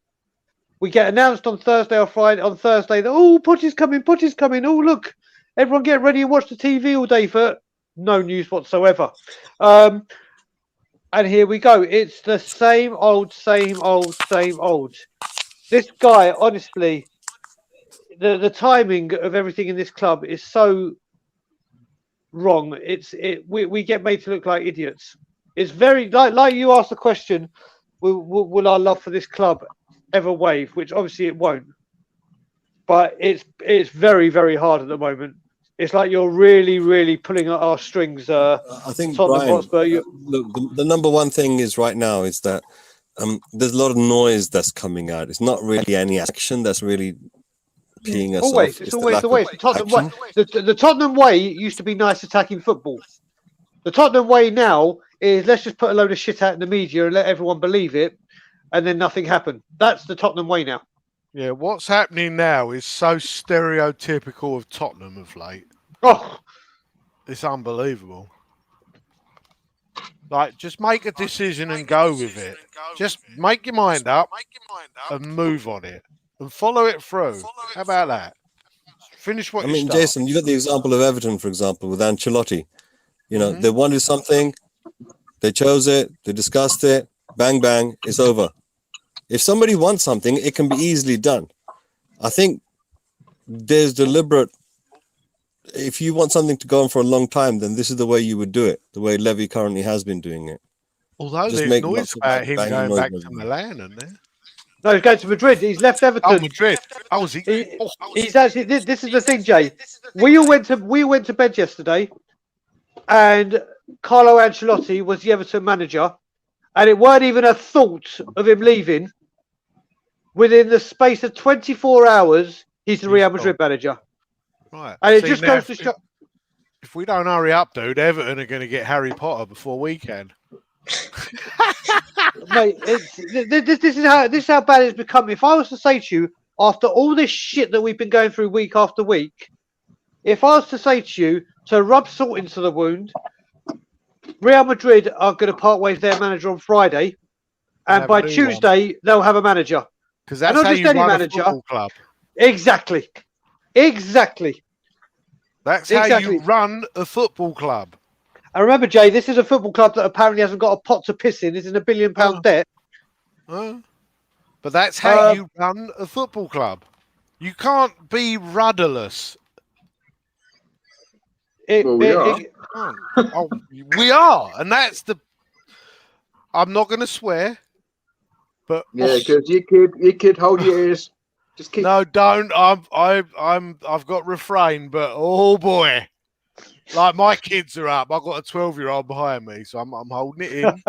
I'm being good. Brian's the one that needs to hold his lip. He's effing and blinding a bit. So yeah, I always do. I can't help it. I'm Gordon Ramsay on steroids when I start talking about Levy, so I'm kind of known for that. So well, apologies. So where are the muscles then? If you're on steroids. They come in my mouth, as I said. Okay. When it comes to the swearing, I'm got Graham. That would explain it. There we go. I'm a product of my upbringing, and to me, like, not that my parents brought me up bad or anything, but swearing was almost a second language. Like, the only reason I stopped swearing is when I come to Canada, I ended up getting a job where I wasn't in that kind of environment, and I really had to tailor myself. I had to really lose some of my accent so that people would understand me and tailor back the language. Because to me, the F word wasn't rude. It was just part of the way I spoke. Oh, effing hell, did you see this? And effing hell, what about that? Look at that effing. It was just a word I used in everyday speech. Came out naturally. Yeah, I think it was. I think in Canada, it's that impact. I You can get use you. it in social, but you can't use it in the workplace. 100%. But like when I back home, when I was just doing labouring and like working in factories, I sure did use it in the workplace. If you didn't, like, you got the sack, Jay. If you didn't swear on a builder's yard, they're like, "What the hell are you doing here?" Right. Yeah, swear like a He's- navvy. He's way too posh to be in this place. But, oh yeah, so I know where you're Yeah, coming kid. from, bro. Yeah, kid. I have to say one thing, mate. I have to say one thing. Like, how many years did you say you've been supporting Spurs? Like officially, like watching them religiously, kind of thing. 6. Okay, so 6. So you've only known, right? You've heard us talk about these great times, and well, yes, we've had bad chairman and sugar and all this. You've come in and you've known nothing but Levy. I really, really feel sorry for you. Yes. I really do. When it comes to that, just hopefully, dig into your history and listen to us. Apart from the swearing, show up your roots and just be Spurs forevermore. It's never going to be easy, but ultimately, it's going to be worthwhile. Yeah. See, I remember growing up, like, and I was brought up in Essex, like Epping, Loughton, all sort of around that area. Like, my dad was born like spitting distance of White Hart Lane, and his parents moved out to the surrounding counties, like when he was probably like 15. And it was weird because, like, back when I was growing up, Liverpool were the Man U of their time. oh, big time. Like anyone that was trying to chase, like, I had so many of my young mates at school were Liverpool supporters. You know what I mean? Like, it was just, ugh. Do you know what I love back then, though, Jay? What I love back then is when there was a player who was being transferred out, and let's just say it was between Liverpool, Arsenal, Chelsea, Tottenham. Mhm. As soon as you heard Liverpool were interested, you didn't care about the money. You went to Liverpool because you knew you were going to win stuff. Yes. You didn't care if you had to start on the bench and work your way up. You Okay. didn't even entertain other offers. It was like, I'm going to Liverpool Yes. because Liverpool will. I'm going to win things. Whereas now, you can say Man U, Chelsea, and the same people, and it's like, who's going to offer the most money? Mm-hmm. That's that's the what it way comes- football is now, though, isn't it? Yeah, Like, and that's why we are where we are. listen, the days of coming out of the ground like my dad used to, way back, and meeting some of the team in the pub. Yeah, Like, that's not going to happen. It's not. yeah. Or even I can remember going out after the games when I went with my dad, and if you went to like the entrance of the West Stand, where the gates were, and the players were pulling out, and they'd sign your autographs and everything. But yeah, I mean, I remember seeing a few of the lads in the pubs there and about where I live back home in Cockfosters. There's a few of the players that live in Hadley Wood or throughout my time, and you always That's used why to you see them drink in so the pub. much. Huh? Because you cock Fosters. Yeah, there you go. So, yeah, I mean, whenever I say the name of the area I live, as Jay will say, every time when someone says, "Where do you live?" and I have to say that word, people look at me like I've just got out off a UFO. And they're like, Cockfosters? I'm like, yes. It's a And thing. they laugh. It is a thing. It's a very famous stop at the end of the Piccadilly line. It's also a beautiful part of the world. Yeah, it's where London ends and Hertfordshire starts. Exactly. I even met Robbie Keane in a... Oh, God, I now mentioned I have to tell this story. So this is back when I was drinking it. It was the season that Robbie Keane went to Liverpool. So the day after that season finished, I was in a pub called the Cock and Dragon. It's now called something else. Can't remember what it's called. But it's a little pub in Cockfosters, which is like behind a cricket pitch. You wouldn't know it unless you know it. But it's got the most beautiful beer garden you'll ever see. And I was there with a few mates and I was smashing down some drinks. And Robbie Keane walked in there with Alan Hutton. And they were knocking ciders back like it was going out of fashion. And I was like, oh my God, Robbie Keane's there. Robbie Keane's there. I've got to go over to Robbie Keane. I was like, walking up to them and I was going to say, Robbie Keane, I want to say thank you for your great season. Thank you for 100 goals. Love your somersaults. How you doing? Have a good summer. And I had it all in my head. So I'm walking. And I get to him. And I kid you not, this is what I say to him. Hey, Robbie, great season, great goals. Yay. And my voice was a hell of a lot higher. And I said it a hell of a lot higher. And no, it weren't. He looked at me and went, okay.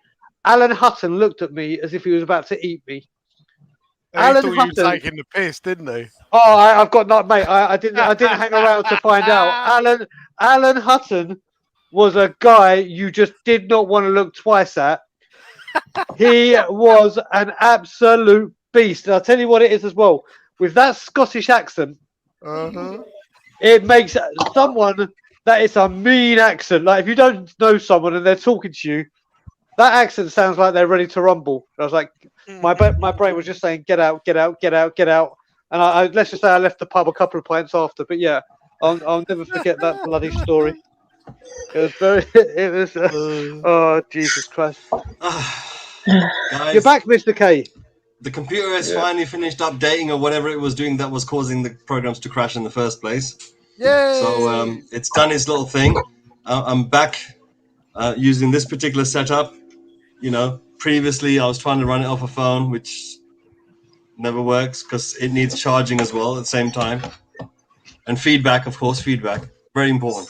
But Jamie's got the right idea. You know, having a quick munch and a breakfast while you're doing this, and a lovely cup of coffee to go with it. Guys, is there anything else? Oh yes, we've got to that point of the show where I just want to bring a quick little notice back to the viewers. Hello guys, if you like it, please subscribe if you haven't. If you like the show or you like anything about it, just hit that like button. Really does help. Promotes it to other people, other YouTubers out there who may like it just as much. So thank you very much if you've done that already. I want to bring notice back to the Patreons. So I'm just going to quickly pop them up. And Williams Rangers patrons, they're the ones who have decided that they're going to go further and actually get involved in helping this channel grow. So this is Spartan 7 Gaming, absolutely fantastic. Wayne Bonner, legend. Mama Coates, yes ma'am. Celery Agent, Down Under. AG, Goguma, Tony Co, and Alex Burlton. Listen, thank you very much, you lovely, lovely patrons. I'm hoping in 6 months to a year that full page on the right-hand side is done as well. So, guys, we've got to a stage where we've had a little bit of nostalgia. Been nice. Look, honestly, it's what makes us still be around. Because if this was some form of anything else in life, you'd have walked away. But this is one of those things you just can't walk away from. And one of the reasons is some of the things you described today. Those areas that you felt that really bonded you to the club, that made it a little bit more than just watching a bit of tennis. You know, there was a bit of a connection between the fans playing, the manager managing, the players playing, the manager managing, and the fans. The three were connected together. And there's a saying they have in football that the fans are the 12th man. So when you've got those two to connect together, the only way you can do so is have a manager there to facilitate the connection between these two, the fans and the players. Even if they don't win and they fall on the hurdle or something or another, the boys, if they connect with the fans, then we'll be proud of them. And you know, we've stopped ranting. You've given us some nostalgia to think about. Yeah. And you brought the blood pressure down so we can see the bigger picture. I had a funny feeling over the weekend when the show was being prepped up and I was being asked, Khalid, are you going to bring a guest? And I said, really what I want to do is I want to conclude the first part of the Three Wise Men. The first hurdle, conclude the beginning, which is what happened before. You know, who are we? And, you know, how do we get here? You know, there's no choreographing in terms of documentary style, putting things together. It's just a general thing. Just put it out there. And if I come across like-minded Spurs fans like yourselves, all of you guys that are watching, writing comments in the panel right now with me, all of us, you know, we're sharing this journey together, which is basically a lot of us are coming online to get a little bit of therapy, right? A little bit of education so that we're not frustrated. If we can have a little bit of enlightenment from that knowledge, like we just did recently.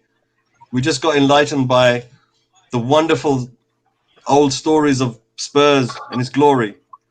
You know, we can now inspire other people to share those memories and share that aspiration and go out there and create their own channels and talk about Spurs. The more people that do it, the better.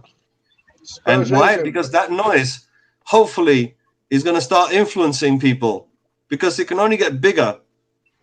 You know, if we can do it, anyone can do it. You know, I mean, we bumped into Brian the other day. There was this other new channel, this I've forgotten his name now. He was on Matt's channel, the Irish Hotspur channel as well. But my point is this: we're starting to come across Henry Wright. Go on. Oh, Henry. Henry, that's it. Henry Wright. Yeah, Henry, cool dude. If anybody knows what he's thinking of, very knowledgeable. Incredibly. Get out there and subscribe to his channel. I did. So did I. He's very knowledgeable. Yeah, he really is. I mean, this is the great thing at the moment. As I've been saying, the way I describe it, and it's like what the boys at We Are Tottenham TV said. It's now become like Sky Sports News for Spurs fans. It's like, why spend all day listening to Sky Sports news reporters just repeat the same thing over and over again and talk about nothing without getting the fans in? It's like, literally, you look at it now and you can literally switch on YouTube and you'll see one of us or one of the many Tottenham YouTubers streaming. It's incredible.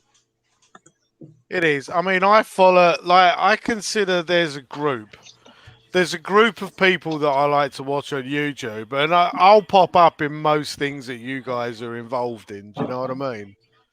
Because I like to support the people, and I genuinely like listening to the conversations amongst other things. You know, but yeah, I mean, as far as Tottenham, though, I don't know, that's what makes us legacy fans. I've got no choice. I'm not a glory hunter because I stayed with them through the bad years. You know what I mean? That was my point of pride in the bad part of the 90s. Like you could never accuse a Tottenham fan of being a glory hunter back then because there was no glory to be had. You know what I mean? It was like I'm supporting this club from pure love. Yeah, that's the thing. You can never accuse Tottenham fans of being glory hunters. No. Yeah. No. It was none Which to is be one had. good thing. Really Exactly. It's ridiculous. It's ridiculous. But I honestly think we're going to be here, Mr. K, next week, and we still won't have a manager. Does it matter? Yeah. Yes. I mean, why? I mean, every day Levy lost. can dress it up any which way he likes, but at the end of the day, Levy's still going to be there to mess it up. Are we just hoping he doesn't mess it up? Yeah, but at the end of the day, we can't be having someone like Ryan Mason playing Winks every day and playing Dyer every day. What a wise head on those shoulders. Yeah. You know what? You know what Levy's probably trying to do. He's already gone a season without signing anyone. He probably wants to see if he can go a season without a manager now. Let's get another record because we can't do anything. We can't Ryan Mason record. No, do you know what it is? He's saying to Kane, look, if you stay, I'll make you play a manager. Yeah. I'll pay you. That's probably it. Yeah, listen. You want glory? Go get it yourself. How about you run the team? Mm-hmm. There you go. Let's go. There you go. There's a new outside bet. There's a new outside bet. Oh, yeah. Because this is the thing. I mean, I've said this on many streams and many a time. Right now, I don't understand anything that my club is doing. Not a thing. There's not one bit of rhyme or reason that I understand, that I How know. can we not have a manager, Bri? Like, how? As I said, sorry, Jay, Dave. the thing I think Levy is lost. The thing I was saying is, if ENIC had sacked their CEO or whatever, do you reckon ENIC will allow it to go 43 days without appointing someone? No. What business in the world sell or sacks the most important position in the club and then does nothing for 43 days? No one. Levy. After promising it will be done before the end of the season, it will be done in 10 days, it will be done before the Euros, it will be done before the Euros finishes, it will be done before the season starts, it will be done before the season with the transfer window ends. It's just, honestly, it is just literally lies, lies, lies. I mean, I'm just glad I'm not in England at the moment because, like, honestly, dude, it's bad enough. Okay, when I was there, which was pre-Podge, it was bad enough being a Tottenham fan then because you got the piss took out of you all the time.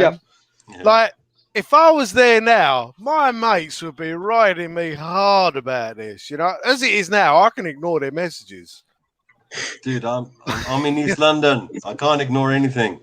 Yeah, you're the only one. I feel for you, Mr. K. I do. Honestly, my WhatsApp is totally covered. Listen, you don't understand. It's like an East London lad like me at 50, right? Yeah, we have very few pleasures left in life. We generally tend to grumble all the time about aches and pains, but we go out for poker once a week, or once every 2 weeks, or once every 3 weeks, or once in a while.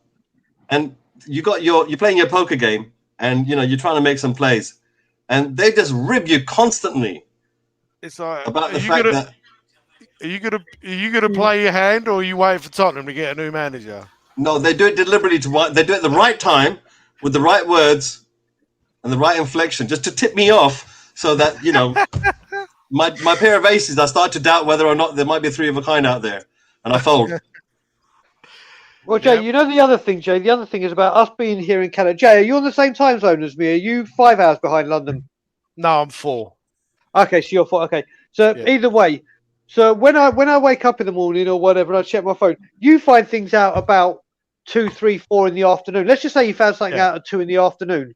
Mm-hmm. Well, that's 9 o'clock in the morning for me. So I have to deal with this shit all day. Yep. So when you kick off at midday, we kick off at 7. So if we lose, I've got to deal with this shit all day. Yeah. Mm-hmm. I mean, I love. It works in good ways, don't get me wrong, because the football is always on an earlier part of the day, and I don't have to say to my wife, "Oh, listen, we're doing nothing today. Spurs are on." Oh yeah, and thank God for DAZN. What a good deal! Oh my God! Oh my God! I can't believe the amount of football I get for such a small amount of money. It's fantastic. Do you do the yearly one, Jay, or monthly? No, I pay yearly. What I a think deal! I'm going to have to do that this year, guys. You don't honestly. You got when I came to Canada, I realised just how much the Premier League and England and Sky and everyone take the piss out of us. Oh, because I moved to Canada, and when we moved to Canada before this thing DAZN, it was on TSN or Sportsnet, and you paid it for like cable, but you had every single game, no matter what time kickoff was on all the other channels. But then they went to this online thing called DAZN, where for $120 a year, I think it is for the yearly one, or whatever it is. Yeah, everything. You get every game in every game in the Premier League, every game. You get Champions League. UEFA fights. You get UEFA. You get Europa League. You get all the basketball, baseball. Not that I watch basketball, baseball. The American football, hockey, everything. You get honestly for one fee. It's fantastic.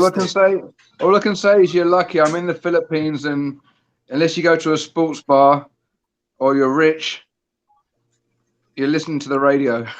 Oh, mate! Don't you get cable there, Jimmy? No, but I'm not going to watch non-legit streams and whatnot. And the condos here, they tend to go cable company by the building. So I've not been in a condo for the past 4 years that hasn't had Sky. I've got some other provider at the moment that doesn't even have a cable service. So I'm stuck. My Spurs intake is us. And You should get a VPN. Tuning.com and TalkSport.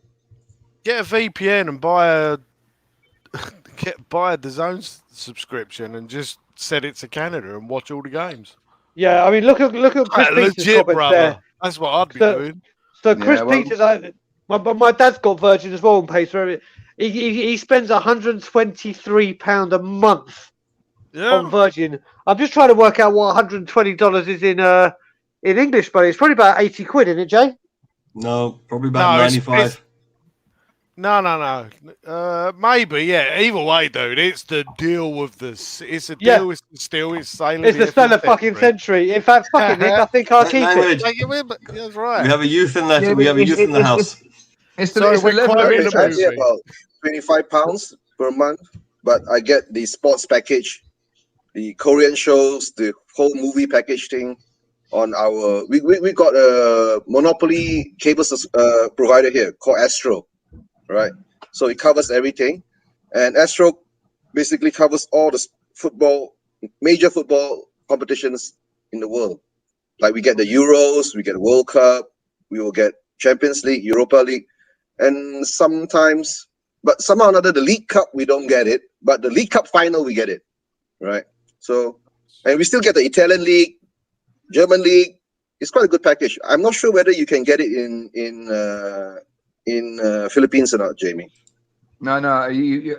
We've got probably the best provider is Sky, but that is really, Sky. It literally is based on what building you live in, because they secure the monopoly over a condominium, so there'll be several hundred people in each condominium and whatnot.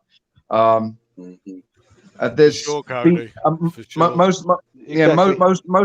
of the sports bars use Be-In. Oh yeah, we got Be-In too. They have good coverage. Yeah, we got Be-In too. It's all in the same package.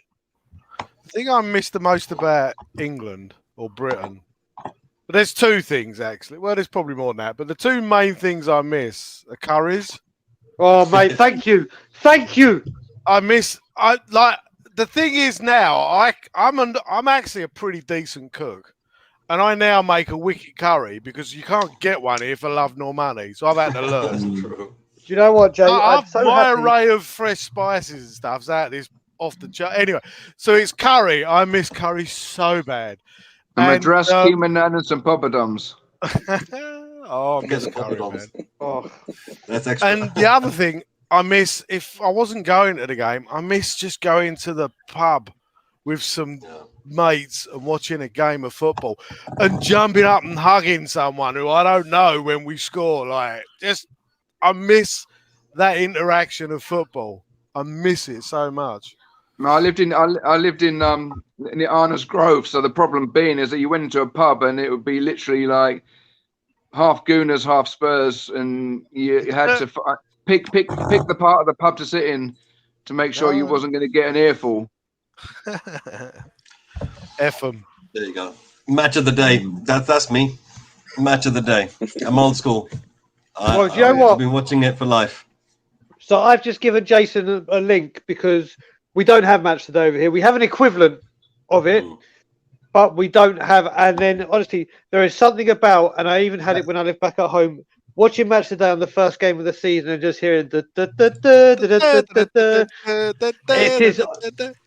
And honestly, I shared this link with Jay when we were on Will's show a couple of weeks ago, and I was asking him just before. And just when you sit down and you just watch it and you see Gary Lineker, and it just makes you sit not back anymore, and you just though. He's done, isn't he? Yeah, after Is he 6 leaving? years, he's just stepped away from BT Sport. 6 years. Yep. I thought he left BT Sport. He ain't left Match of the Day, has he? Oh, is he still a Match of the Day then? Oh, Yeah, it was BT Sport. Sorry, I BT didn't mean to Sport. give you I didn't mean to give you a heart attack, Brian. Sorry. Oh, mate, don't, mate. It's like I do you know what it is? You had Des Lynam, and then you had Gary Lineker. But do you know what? I miss Alan Hansen. It's like when Alan Hansen left, he was like it's like, oh my god! And now you look at it, it's like when you watch, you realise how quickly we're growing up when you see all these people coming through. But Match of the Day is an iconic show. Do you know who I don't like of the pundits? And there's one I don't like the most. And for me, it's Souness. That dude has got such a hate lump on his back for Tottenham. Like Why? I don't know. I don't mind. Keane, I don't mind because I actually find he speaks truth. Souness, though, he just hates Tottenham. As I can't stand Jamie Redknapp. I can't stand him. No. I mean, have you, Jason? Did I send you? Have you seen his? There's actually, I'm going to send it to you. There's a. Everyone can check it on Twitter. There's I lost all respect for him when he was doing a game against Bournemouth at Manchester United at Bournemouth. Yeah. And Bournemouth took a corner, and he circles the corner flag and goes, "Here, there's the corner flag right here." And I was like, "Well, obviously, what do you think I thought it fucking was?" He's actually he's done a whole part. I can't help it, mate.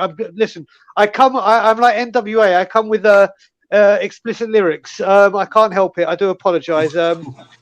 So yeah, I mean, Jamie Redknapp just talks absolute waffle. He is there for his looks. There's a Chinese opposite Arnes Grove as well. That's another thing. There's a Chinese opposite Arnes Grove. It's not the Really same in Canada as it is in Britain. Chinese is better here.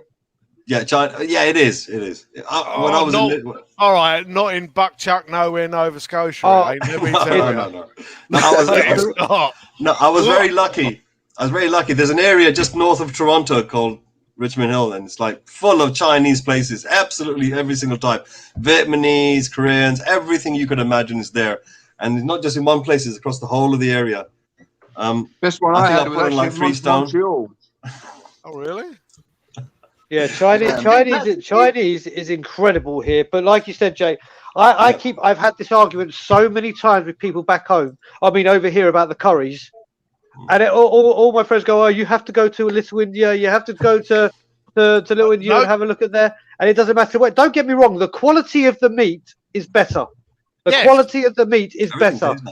But the spices and everything, no. Listen, the best curry I've had here is about equal to the worst takeaway I've ever had in Britain. Yeah, that's like you said, the standard you're talking about.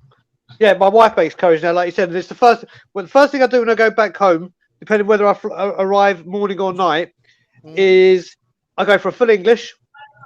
I have the biggest full English, but I get sucker punched every time, and I do it every time. I have about 6 or 7 coffees because of the jet lag, and then when I go to get the bill, it's like £28, and I'm like, "Well, you do £28?"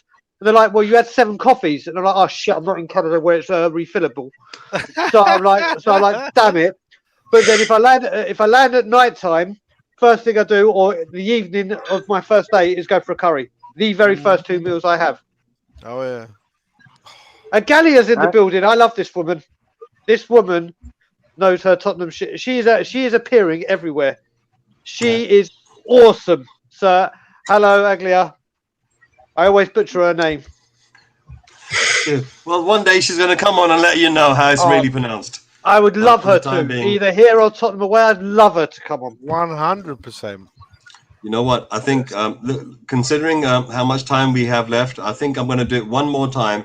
If anybody else wants to jump into the stream now, it would be great. I'd love to hear another story if possible.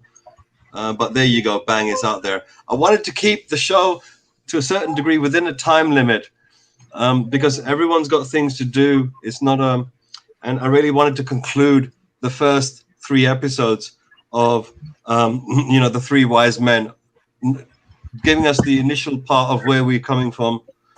What do we feel proud of? What memories we share together. So some people share together the 91-90 season. I share together like the 16-17 season. A young man over there is the 15-16 season. So he sees it a different way. His attachment to it is different. He came into it that year and straight away fell in love with the way the club was going. His expectation wasn't there. He just watched it with complete innocence. Right. And if there was something there to love, he loved it straight away. Yeah, but his attachment's just as valid and just as strong. Yeah. We all start somewhere. We're going to make sure that your attachment never gets detached. Yeah. Guys, I wanted to give a plug out once more. My habit is to do it twice if possible, 3 times every hour. Once an hour would be great. If I can bring up the page for the patrons that have put bread and butter onto the table of Williams Rangers.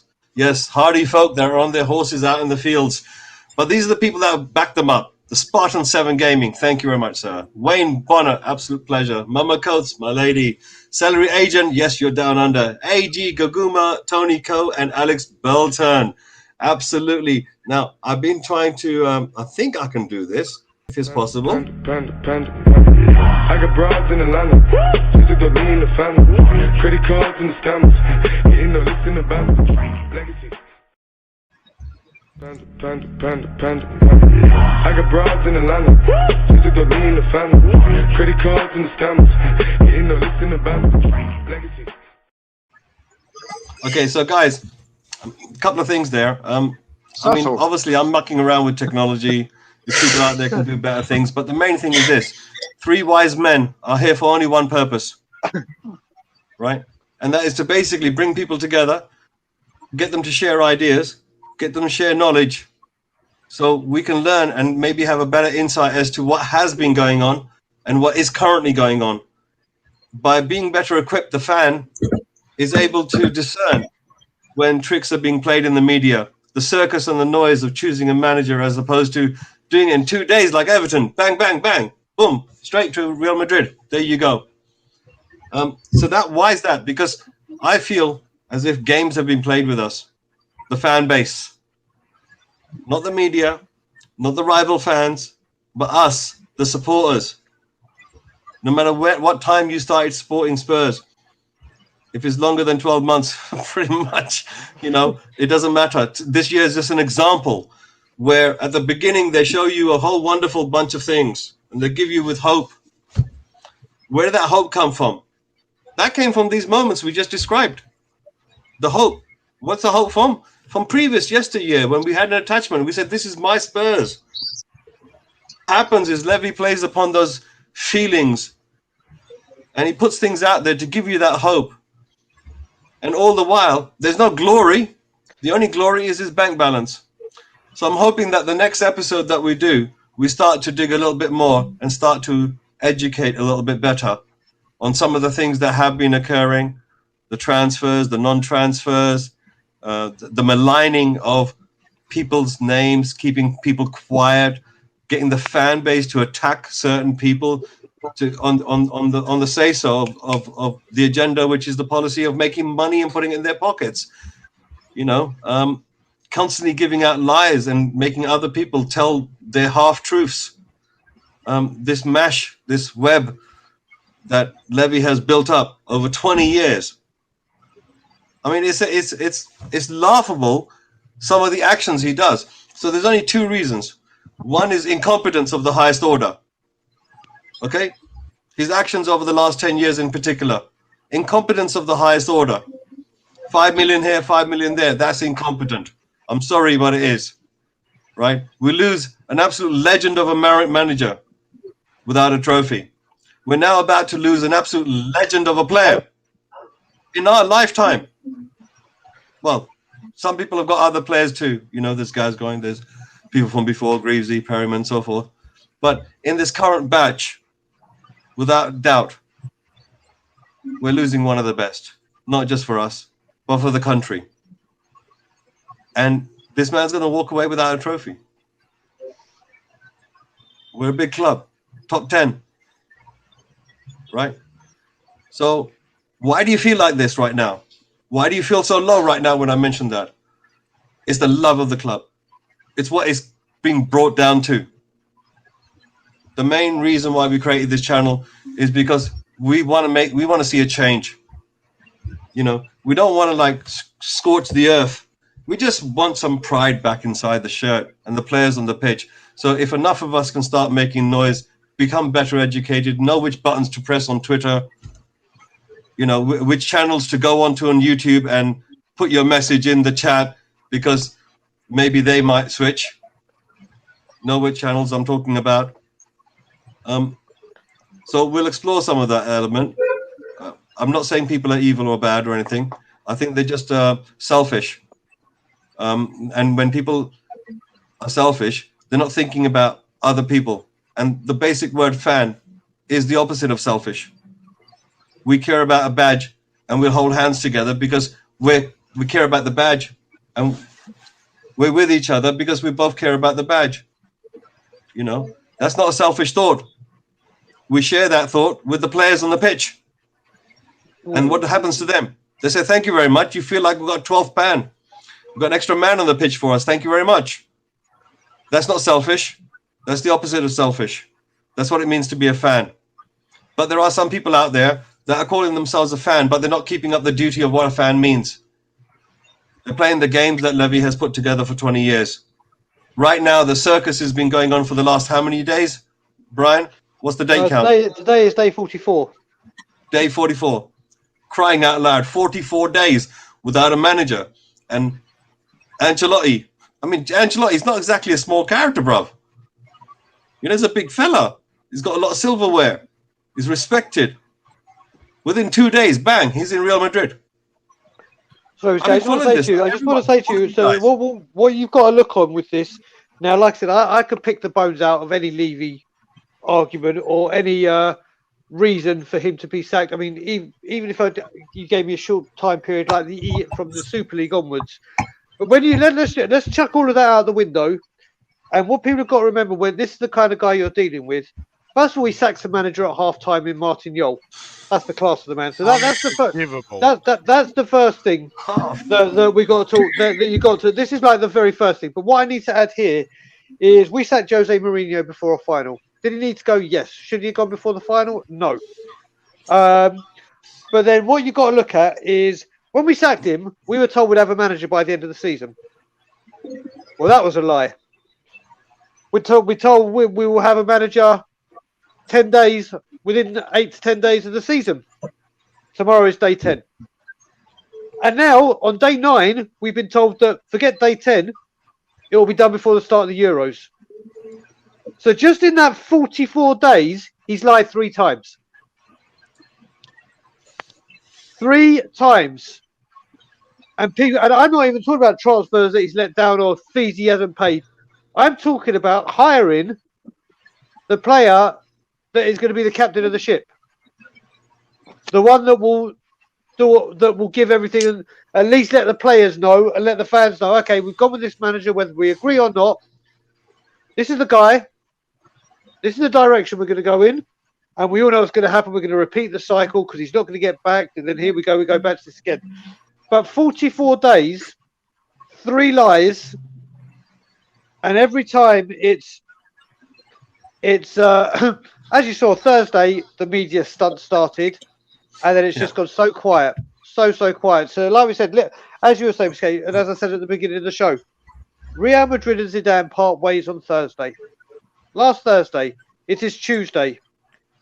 I went to bed Monday night, and if someone had said to me, "Would you put a bet on that Carlo Ancelotti will be Everton manager at the start of the season?" I would have said yes when I went to bed last night. I woke up this morning, and within a few hours, he's gone to Real Madrid. That's how a club works.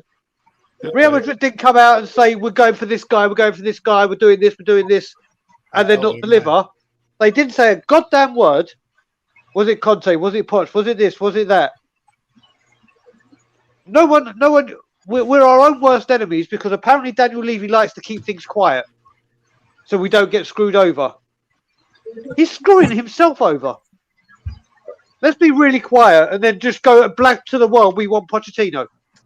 You know what worries me, bro? Go on, Jay. Like, I'm being serious right now. This is a genuine concern. The longer this goes on, the nearer it gets to the Euros, then we get into the Euros, the more scared I am that we're going to end up with Gareth damn Southgate as our manager. Or Martinez. Yeah. Or Martinez. What I was saying. I said, Jay, I don't want either of them.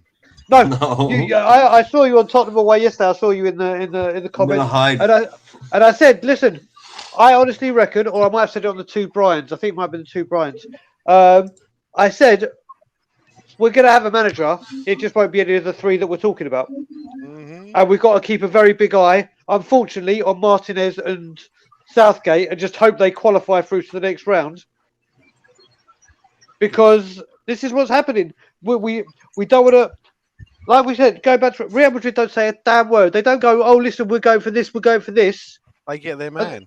Yeah, they just move in silence and get it done within days. Bang. Right, but the worst thing is, even if one of them was an okay manager that I wanted, I don't want our club to be managerless that long. This is an important part of, you need your manager now, setting the feelers out, planning his squad, getting the people out there, and get the players he wants in and out. Like, this is vital. Okay, Jason, I just want to, the Yid kid has to leave very soon. Right. Yeah. So I think Yid kid, can you let the viewing audience know where they can possibly find you, maybe tweet you or things like that, or what other types of shows that you may come on? I think I've maybe already some of added the him other on Will Rant Twitter. shows. And also, any final words on some of the memories that you associate with this 15-16 season? That'd be nice. Well, I actually have a channel, so you could and I also have a Twitter. It's on the link in my channel, and I also have Instagram.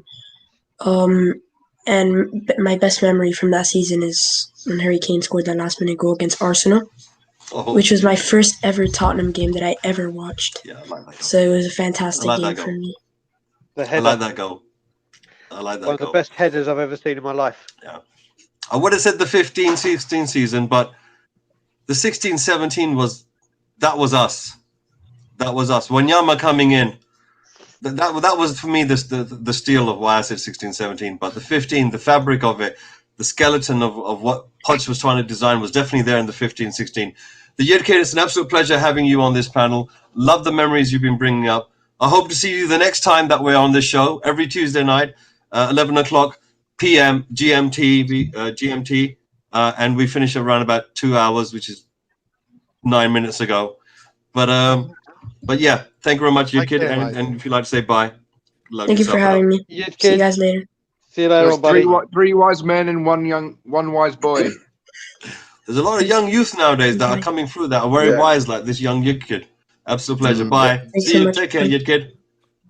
Well, without sounding like, trust me, there's a lot of little boys out there that are like from between the age of 12 to about 15, and they need to know so much about what's going on with Spurs.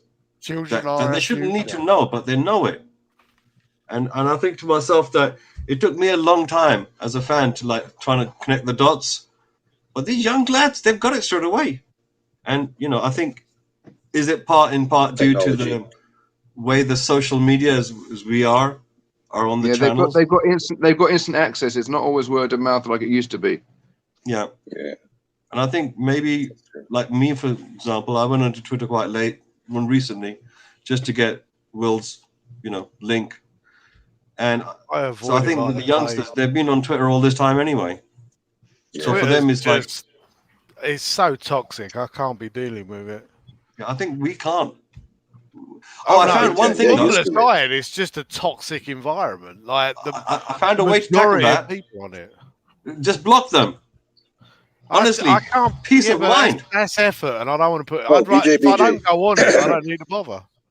I'm good.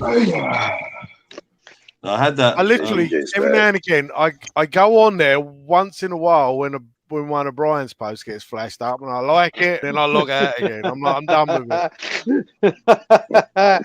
BJ's got his own channel. Yeah, I use Twitter very, very. I mean, I do a lot. I do it a bit more now because of Tottenham away and all of the groups. But I'm with Jason. It's the most toxic one. It's the most toxic one out of all the platforms. But yeah, going back to like the Yid Kid and Lily White Lane. Yes, they are absolutely amazing, outstanding. Do you know what it is as well?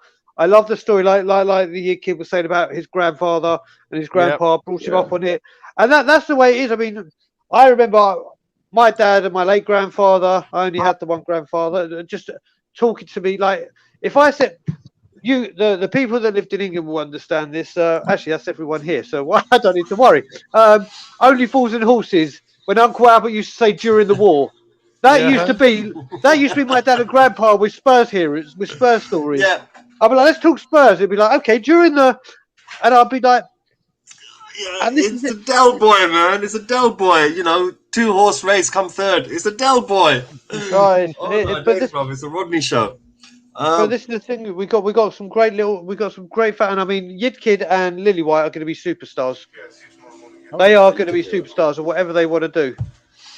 Yeah. Listen, guys. I wanna wrap up very soon, but I was going to say, if BJ is in the house, would you like to please jump onto the stream very quickly?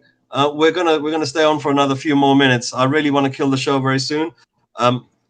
There's a time, I think, when last time we stayed on for 4 hours, and I think that was important. A lot of the people in the chat needed that time, and so did we, the panel. So that was I think that was necessary. On today's one, I think we've been overloaded too much with the merry-go-round circus of, you know, this player, that player, this manager, that manager, and the hurt and pain that we feel because we're going further and further away from that glory, that time that we were my Spurs. So BJ, or any of the other boys, like for example Mac or Will Stewart, if you want to quickly jump into the stream, do so now. Any final messages? Otherwise, I want to go around the panel and just get the final thoughts on what the panel has got. And I'm going to start off with Eugene, because you've been incredibly quiet throughout an awful lot of period of time, and I thought I'd give the platform to you. And then obviously after that, I'd like to go across to Jason and Jamie over here, and then I'll end with just us two, me and Brian.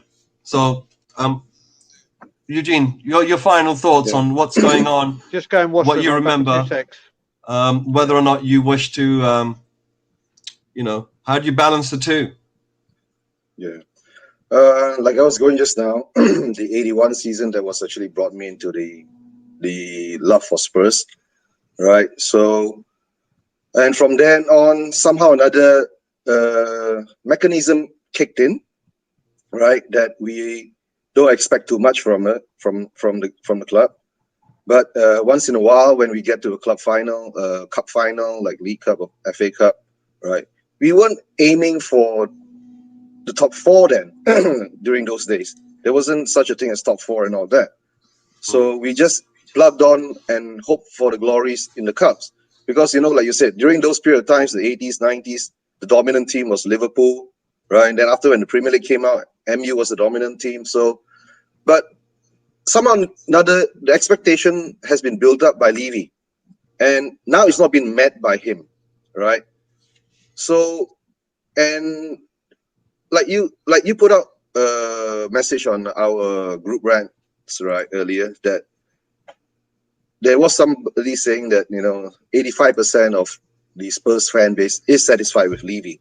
So the balance of the 15%, we are the deluded ones. So let's see, okay, who is the deluded one in the end. And the way that the managerial appointment has been going on for the past 44 days, aren't you all questioning what's going on, right? And the other thing is that, just to let the people out there, the Spurs Vision channel, Spurs Vision TV channel is up, right?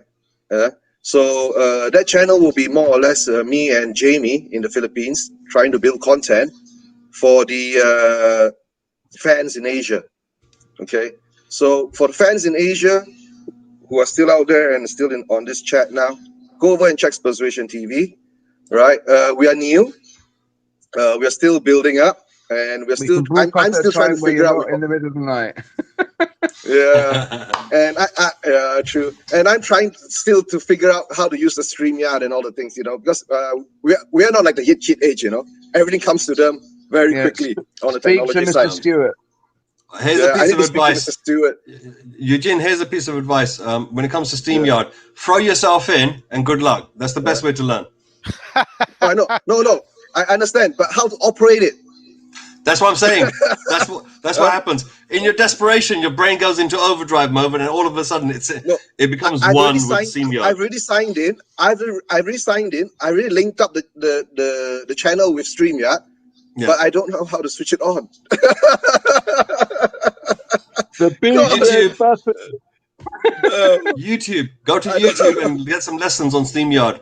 Yeah, Yeah, you'll I find know. all you Right, need to know there. Okay, Gosh, so- Eugene, Thank just to you. finish you off, because I want to finish this stream very soon. Yeah. If there was one thing that you could change in Spurs, what would it be? Just one. Get the fans together and wake them up. Whoa, respect. Get the fans together and wake them up. Wow. That's a Right. powerful statement. That's a very powerful statement. I was personally thinking about Levy on the edge of a cliff with a little poker, but like a little minion going down. But If what I'm you gonna said, poke him off the, if I'm gonna poke him off the ledge, right? We're gonna stand behind him, push him off. Not me alone. Brian, All of us. Brian, I was just asking Eugene just before he was about to go off, what was the one thing, if he could change about Spurs, what would it be? And he said the unity with the fans, knowledge that they have for one another. And I think if there's anything at all, I think that's what it is. I think that's why we're here. I think that's why we're online. I think that's why we're looking. And I think that's why we found other people that are looking as well. I mean, this gentleman, this William Henry, can you remember his young man's name on the YouTube? Henry Wright. That's it, Henry Wright. Yeah. Now, I've never seen him before, but he's got 1,700 subscriptions, right? I think 1,700 or 14 or something like that. My point is this, right? Yeah, is that maybe there's more people out there that are doing this, and we won't know about them until they get to 1,500, 1,700 sort of thing. Do you understand? I mean, can you imagine how many of us there really could be? We keep saying that there's not enough of us that we can see to influence, but I think this will grow. I honestly, sincerely do hope it does. And I want to encourage anyone out there, even when I'm busy with the family, I'll go onto a stream and, I'll hit a like on there. I'll write something in the comments. Right. I'll do the very basics, even though I'm busy. For me, it's trying to help everyone that is connected together with us via Spurs. I mean, I even ventured into Twitter. Yeah, Jason, me what are too. you saying about Twitter, mate? That's Brian's fault, Yeah. Brian, Yeah. Why is it my fault? because I had to go on there. No, and I'm in Twitter because of Mr. K. I did it because of Will, and he's because of Brian. Jamie, what's your excuse? Well, thunder a bit stolen by Eugene, but get a manager, and we've got to start pulling the fans together. I mean, with the different video YouTube channels and whatnot. If there's some way of networking us all together, making each other aware of each other and getting each other to put the links on, so people have a network of readily accessible network of consistent and information that's going in the same direction, so they're not just hearing noise. So just stop. No, I'm not going to swear because church boy and whatnot. No. Let's just get a manager soon, and not any manager. It has to be half decent or the right manager, and we're going to start unifying. Try to make, identify all the different vloggers and bloggers and YouTube channels that are preaching Tottenham. And Can I just answer Ben's question, bro? The channel I've started is called Spurs Region TV. Can you type that into the chat, somebody? Yeah, I'll type it in. Whoops, sorry guys. One second. Sorry, Oh, that Jamie, was go ahead, Trumpton. Jamie. Okay, guys. Viewers out there, please remember one thing. As many channels as you see, ask people for what the channels are, and find them out there. Go check them out. Check out a bit of their content. Listen to a bit of like a podcast while you're at work or something, or on the traveling somewhere, and keep up to date with what's going on with these channels, because they're pretty much bringing you the information that's out there, but they're putting it together and giving it to you in a concise form. And they're also asking you to think as well, and they're also asking you to connect with other fans as well that come on at different times of the day, And right now, for example, some people, for example, in another part of the world, like, for example, THFC Hard Talk, will be on that side of the world. That's coming online. And hopefully Spurswation will be on a little bit later in the time zone to help with the Asian-based fans. I really, what I'm going to do is, Persuasion, I'm going to let yourself and Jamie go. So good night to you guys. All the best. Oh, good night. Good Come night. on, you Spurs. It's 8:30. Good day, gentlemen. Right. Jason, Hello. I really wanted to finish with you because, you know, when I was deciding what type of episode to make, I kind of had to think about who was the question for. Yes. And it's fans like yourself that really this episode was really about, was to dig out from yourselves what made you, because even though you were given the baton, but there was some point in your life when you were watching Spurs that you said, you know what, that's my Spurs. Oh, yeah. So that's the one thing that does unite all these fans that you're seeing. It may not be the same time, but there was a moment when they felt it. Right? For me, it was the 16-17 season. Mhm. Finally, you know, puff up my chest. Feel like a man. In front of other fans. It's only a sport, but crikey. It felt so good. We didn't win anything. It doesn't. Thing is, though, for me, it doesn't matter when, why, or how. If you support and love Tottenham, you're my brother. Like, you are good in my books. I don't care who, where, what, when, why. Like, if you love and support Tottenham, you're good in my books. We've got something to talk about. Yeah. You know what I mean? And it's as simple as that. Okay, Jason, I'm going to let you go. Thank you very Yes, much. If you want to give a Jason, shout my out to man, I'll speak to anybody. you soon. All right, brother. You wanna- Take care. Okay, good to see you a bit. Thanking you. Right, Brian, Yes, brother. time for the hat to come off, bro. I was about to say, here we go. It's like Jerry Springer's final comments. Dude, we can see the jokes going on, right? Yep. Yeah. If somebody wants to do something, they can do it. They got money. First rule of business: when it's time to spend, don't be slow and don't be hesitant. Slam, bam. And everything else, be as tight as you can. Slow it down. Manager's an important position. Your status is in question. You're the chairman. This is of the highest order of incompetence, or the most devious person I've ever met in my life. I think it's a combination of both. I think he's so devious that he confuses himself because the people around him get confused. Because he's doing that every day. And the people around him are doing this all day long. And they're trying to satisfy him, but he's an absolute nutcase. I don't think he knows what he wants. He keeps changing his mind all the time. Maybe he's watching our channels. Do you know what it is, Mr. K? You know what it is? Do you remember when the coronavirus first broke? And every day the guidelines and the rules were changing, and yes, you can go out, no, you can't go out. Yes, you can do this, no, you can't do that. Yes, you can, no, you can't. And the numbers were getting so high and changing so often that yesterday's news, like you went to bed with one set of news, by the time you woke up, it was another set of news. This is what we've become. This is what we've become. It's like literally, like you said, I don't think, I've said for a long time, I don't think there's a single department in Tottenham that are in harmony with each other. Yeah. There's no connection. I'm not just talking players, manager, board. I'm talking everything within the club. But Brian, like, don't you think to a certain degree that the way the club has expanded and grown, that maybe Levy doesn't know how to allow an organization like this to grow? I'll give you an example. During the 80s, ISO 9000 came out. Okay, a lot of large companies that wanted to go global, they started employing companies like Anderson Consultancy. Okay, and they say, right, okay, we want to become big players. What do? They said, all right, first thing first, open a human resources department. They said, what's that?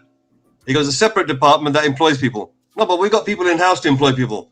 They know who they want. So no, human resources. So now why is that? Because we don't trust you. We don't trust the experts to decide who they need and from the selection. So instead they said, give us a human resources department. Oh, what does that mean? Okay, right. So now we're going to employ somebody. We have to make a request to human resources. This is what we need.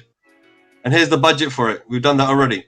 Before we do that, we have to go through a bunch of other channels in order to get the approvals, right? So there's a whole bunch of paper chase, and there's a lot of people that influence how things happen when it comes to recruitment.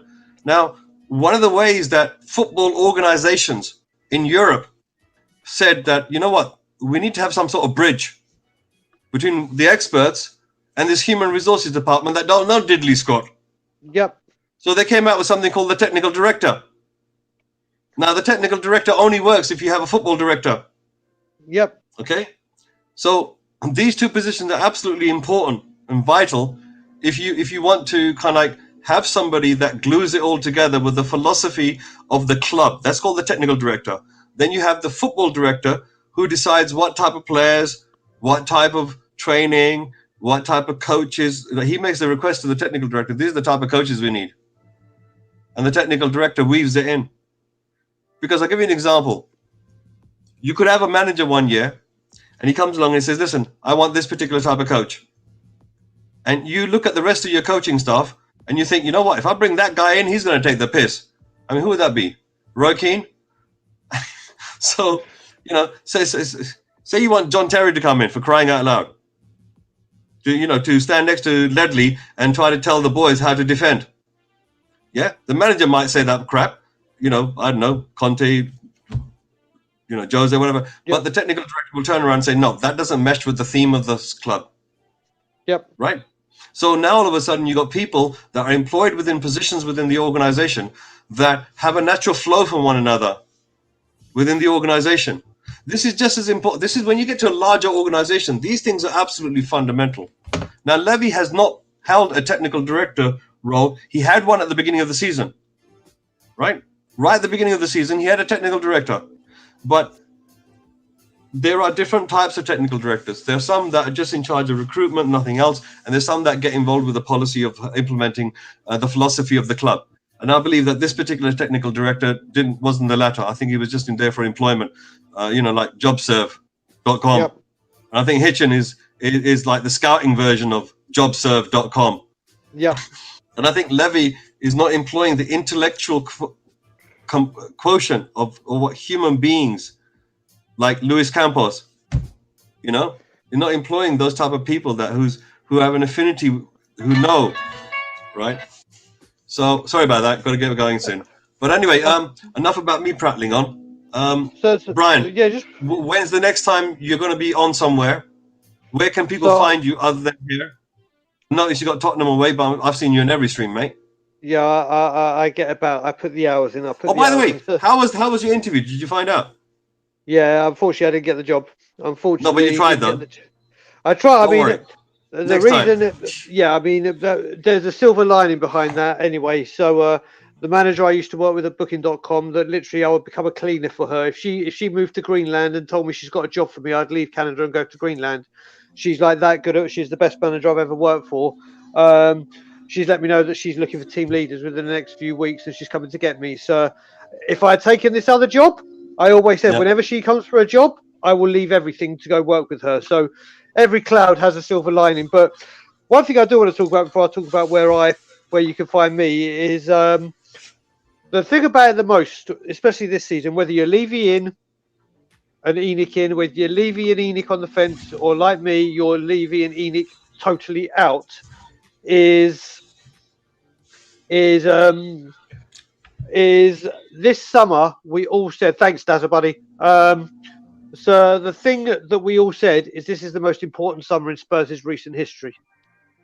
This is the most important. This is before the Kane rumours came out. This is before Mourinho. This is just like everything. And now we're here 10 days before a European Championship. That's what you got to remember. This European Championship makes all transfer activity in pre-season unlike any other. Because normally you've got the players on their holiday, they come back, they start pre-season. The manager that comes in has got to try and speak to his players whilst they're at the Euros, which you can't really do. Transfer activity, if you wanted to get any of these players before the Euros, if they've had a great Euros, their price Rockets. So we're going into the most important summer in our recent history. Yeah. And once again, we're making a total cock up of it in the only way Levy knows how. It's like you said, Levy, I just don't get. He's in business. He's as shrewd as they come. He's as cutthroat as they come.